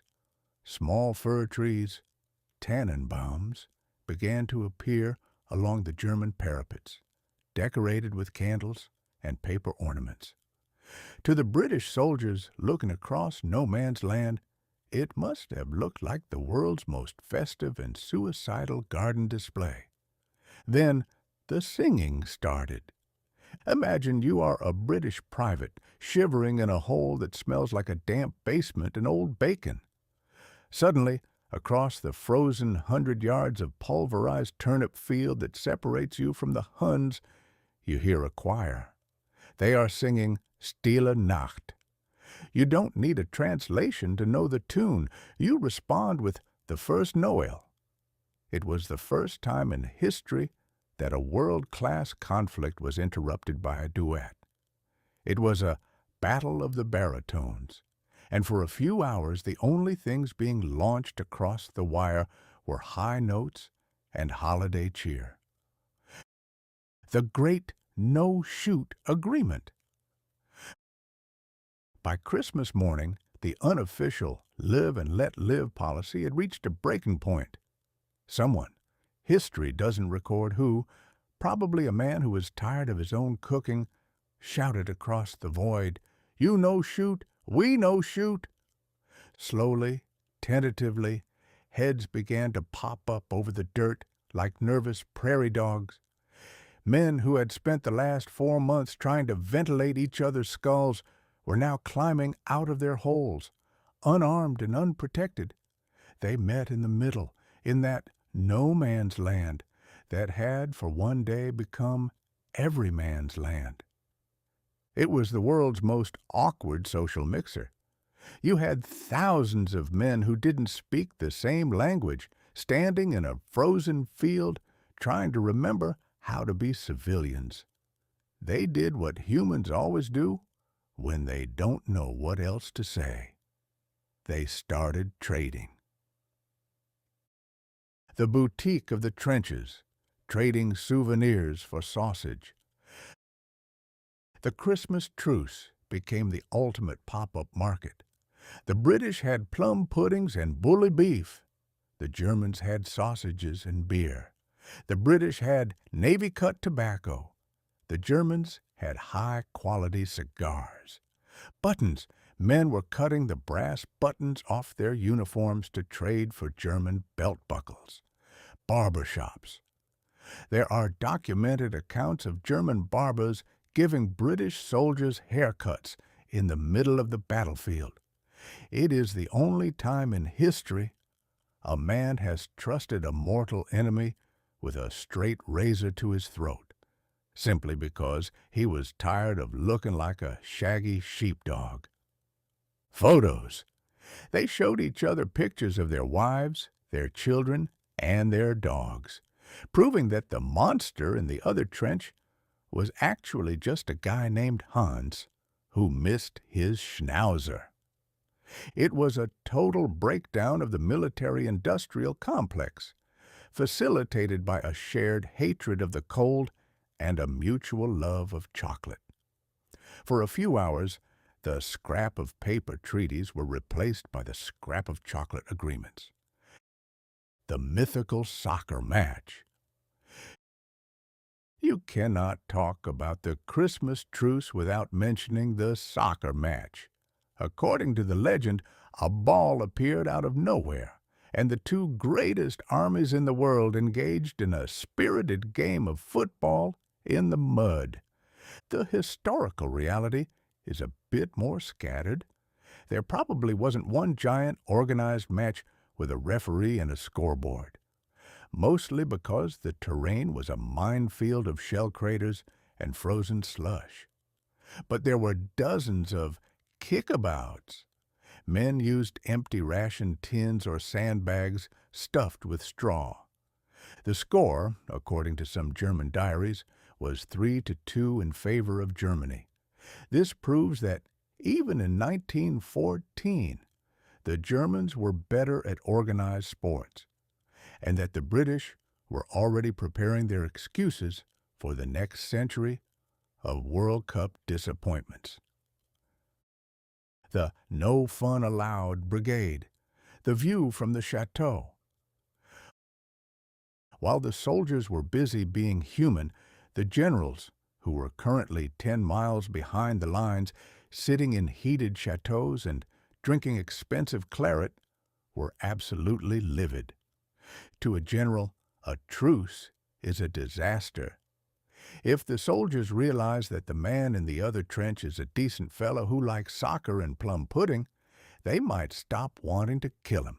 And if they stop wanting to kill him, the general's maps become useless, his medals become hollow, and the whole glorious machinery of war grinds to a halt.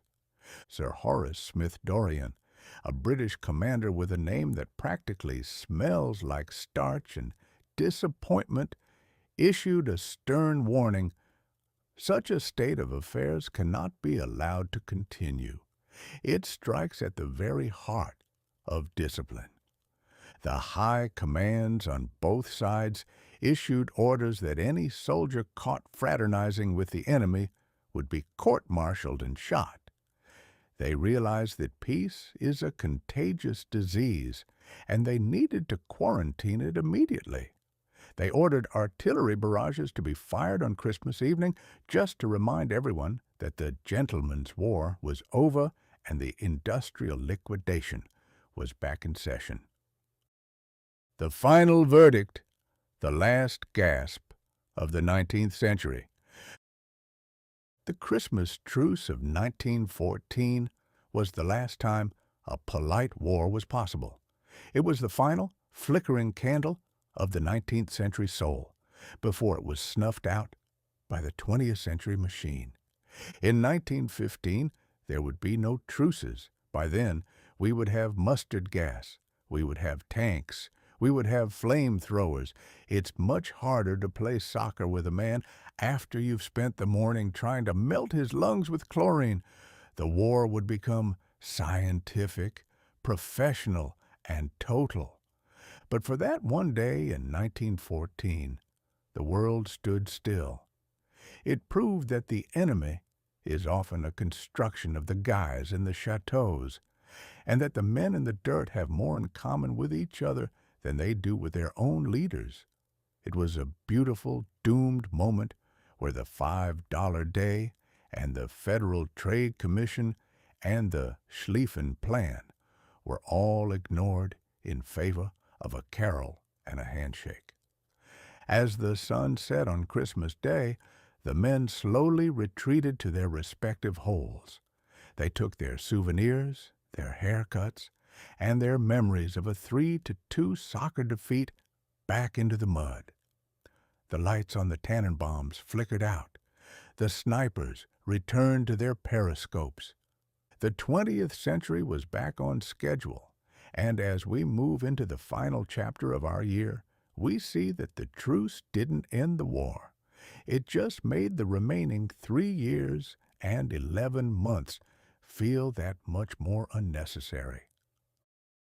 Chapter 20. 1915 is measuring the gas masks, the hangover of the century. As the sun set on December 31st, 1914, the world did not so much celebrate the arrival of a new year as it gingerly checked its collective pulse to see if it was still beating. If 1914 had been a roller coaster, it was the kind designed by a madman who had forgotten to include the brakes, the safety harness, or a coherent ending. We had started the year arguing about whether a factory worker deserved enough money to buy a ham sandwich and a Ford, and we were ending it wondering if the very air we breathed was about to become a toxic soup. The war by Christmas crowd was now remarkably quiet. The bunting had been taken down. The welcome home banners were being used as rags to plug leaks in dugout roofs. And the realization was sinking in that the 20th century wasn't just a new chapter in a history book. It was a whole new book written in a language that involved far too many consonants and a disturbing amount of high explosives. The infrastructure of permanence. By late December, the race to the sea had ended in a tie, and the prize was a 400-mile lease on a grave. The trenches, which had begun as frantic scratches in the dirt to avoid shrapnel, were now being upgraded with a sense of grim permanence that suggested the tenants weren't expecting to get their security deposits back anytime soon. Soldiers were no longer visiting the front. They were homesteading it. They were adding floorboards to keep their feet out of the soup, carving niches into the mud to hold their tobacco, and naming their sections of the ditch after the streets of London, Berlin, or Paris. It was the birth of subterranean suburbanism. You could walk from the Swiss border to the English Channel without ever seeing the sun, provided you didn't mind the company of rats, the size of terriers, and the constant rhythmic thud of artillery that served as the heartbeat of the new Europe. In Detroit, Henry Ford's assembly lines were still churning out Model Ts, but the middle class he was so proud of creating was currently busy learning how to live in a hole. The irony was as thick as the mud in Flanders. We had perfected the $5 day to give men a life of leisure and consumption, only to find that the ultimate consumer of 1914 was the war itself, which possessed an appetite for men, metal, and money that no factory could ever fully satisfy. The science of the sinister. As the year flipped its calendar, the progress we had been so smug about in January began to take on a distinctly darker hue. We had celebrated the Panama Canal as a triumph over nature and Lawrence Sperry's autopilot as a triumph over physics. But by the dawn of 1915, the triumph of science was being redirected toward the efficiency of the expiration date. In laboratories across the continent, men with very high foreheads and very low empathy were busy measuring the wind speeds and the molecular weight of chlorine.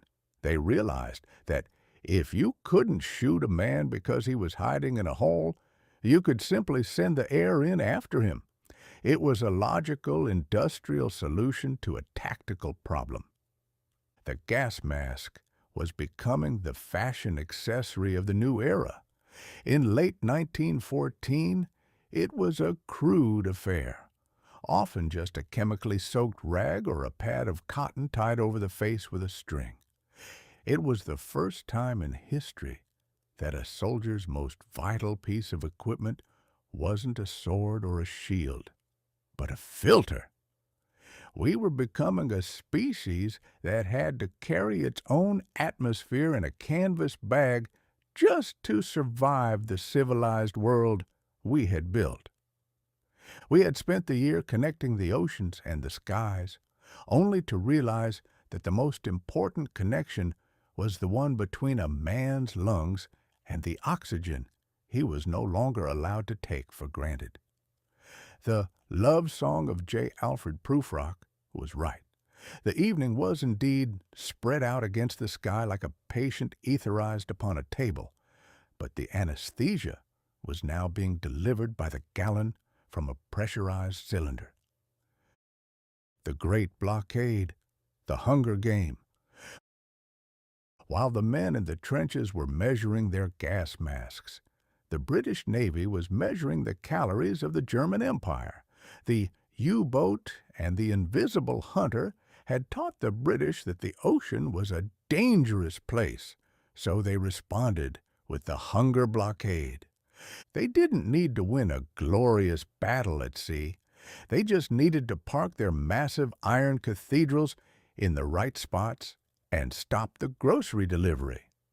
By the end of 1914, the North Sea was a closed door.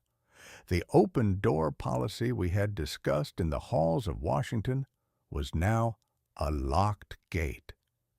The industrial might of Germany was being slowly strangled by a lack of fertilizer, rubber, and grain. It was the ultimate administrative war. You didn't kill the enemy with a bayonet. You killed him by making sure his children didn't have enough milk for their porridge. It was efficient, it was quiet, and it was devastating. It was exactly the kind of cold, calculated maneuver that 1914 had perfected. The final report card for 1914. As we look back at the roadmap we've traveled, 1914 emerges not as a year of the end, but as the year of the pivot. In January, we believed in the bribe. Henry Ford thought he could buy peace and loyalty with a $5 bill. In May, we believed in sentiment. We codified Mother's Day to pretend the world was still a gentle place. In August, we believed in the schedule. We let the railway timetables dictate the death of millions. In September, we believed in the miracle. The taxis of the Marne proved that even a commute could be heroic. In December, we believed in the truce. For one day, we remembered that the enemy was just another guy who was cold, hungry, and liked soccer. But as the clock struck midnight on December 31st, the truce was over. The soccer balls were deflated, the Tannenbaums were burnt for warmth, and the hilarious history of the year was becoming a very serious problem indeed. We had successfully built the 20th century. We had given it an engine, a steering wheel that it didn't use, a set of traffic lights that it ignored, and a sociological department to check its laundry. We had even given it an autopilot so it could fly with its hands behind its head. And now we were watching as that century headed straight for the 1915 cliff, carrying all our inventions, all our treaties, and all our scraps of paper with it. The final verdict: the long sleep. So, as you drift off to sleep, tucked safely into a bed that isn't made of mud and doesn't require a drainage system, take a moment to appreciate the sheer, magnificent absurdity of 1914. It was the year we tried to do everything at once. We tried to bridge the oceans, touch the stars, and delete the passenger pigeon, all while trying to decide if we should wear our hair parted behind like proof rock or keep the meter running like a Paris cabbie. 1914 was the year humanity grew up and realized that the good old days were actually just a scrap of paper that had been lost in the mail. We were now in the age of the machine, the mask, and the trench. It wasn't the future we had been promised in the World's Fair brochures, but it was the one we had built with our own two hands and a very large amount of dynamite. The lights are going out, just as Sir Edward Grey predicted. The candles on the German trees have flickered into ash. The Endurance is sitting in the ice, waiting for a spring that feels like it's 1,000 years away. And somewhere in a ditch in Flanders, a man is adjusting his mask, looking at the stars, and wondering if 1915 is going to be any better. Spoiler alert, it wasn't. But at least they had the traffic lights in Cleveland to look forward to. Good night, 1914. You were loud, you were fast, you were violent, and you were undeniably, tragically human. We'll see you in 1915 when the gas masks get bigger and the jokes get darker. But for now, just close your eyes and listen to the hum of the engine. The autopilot is on, and the machine knows exactly where we're going, even if we don't. The end. This has been Mark Twain.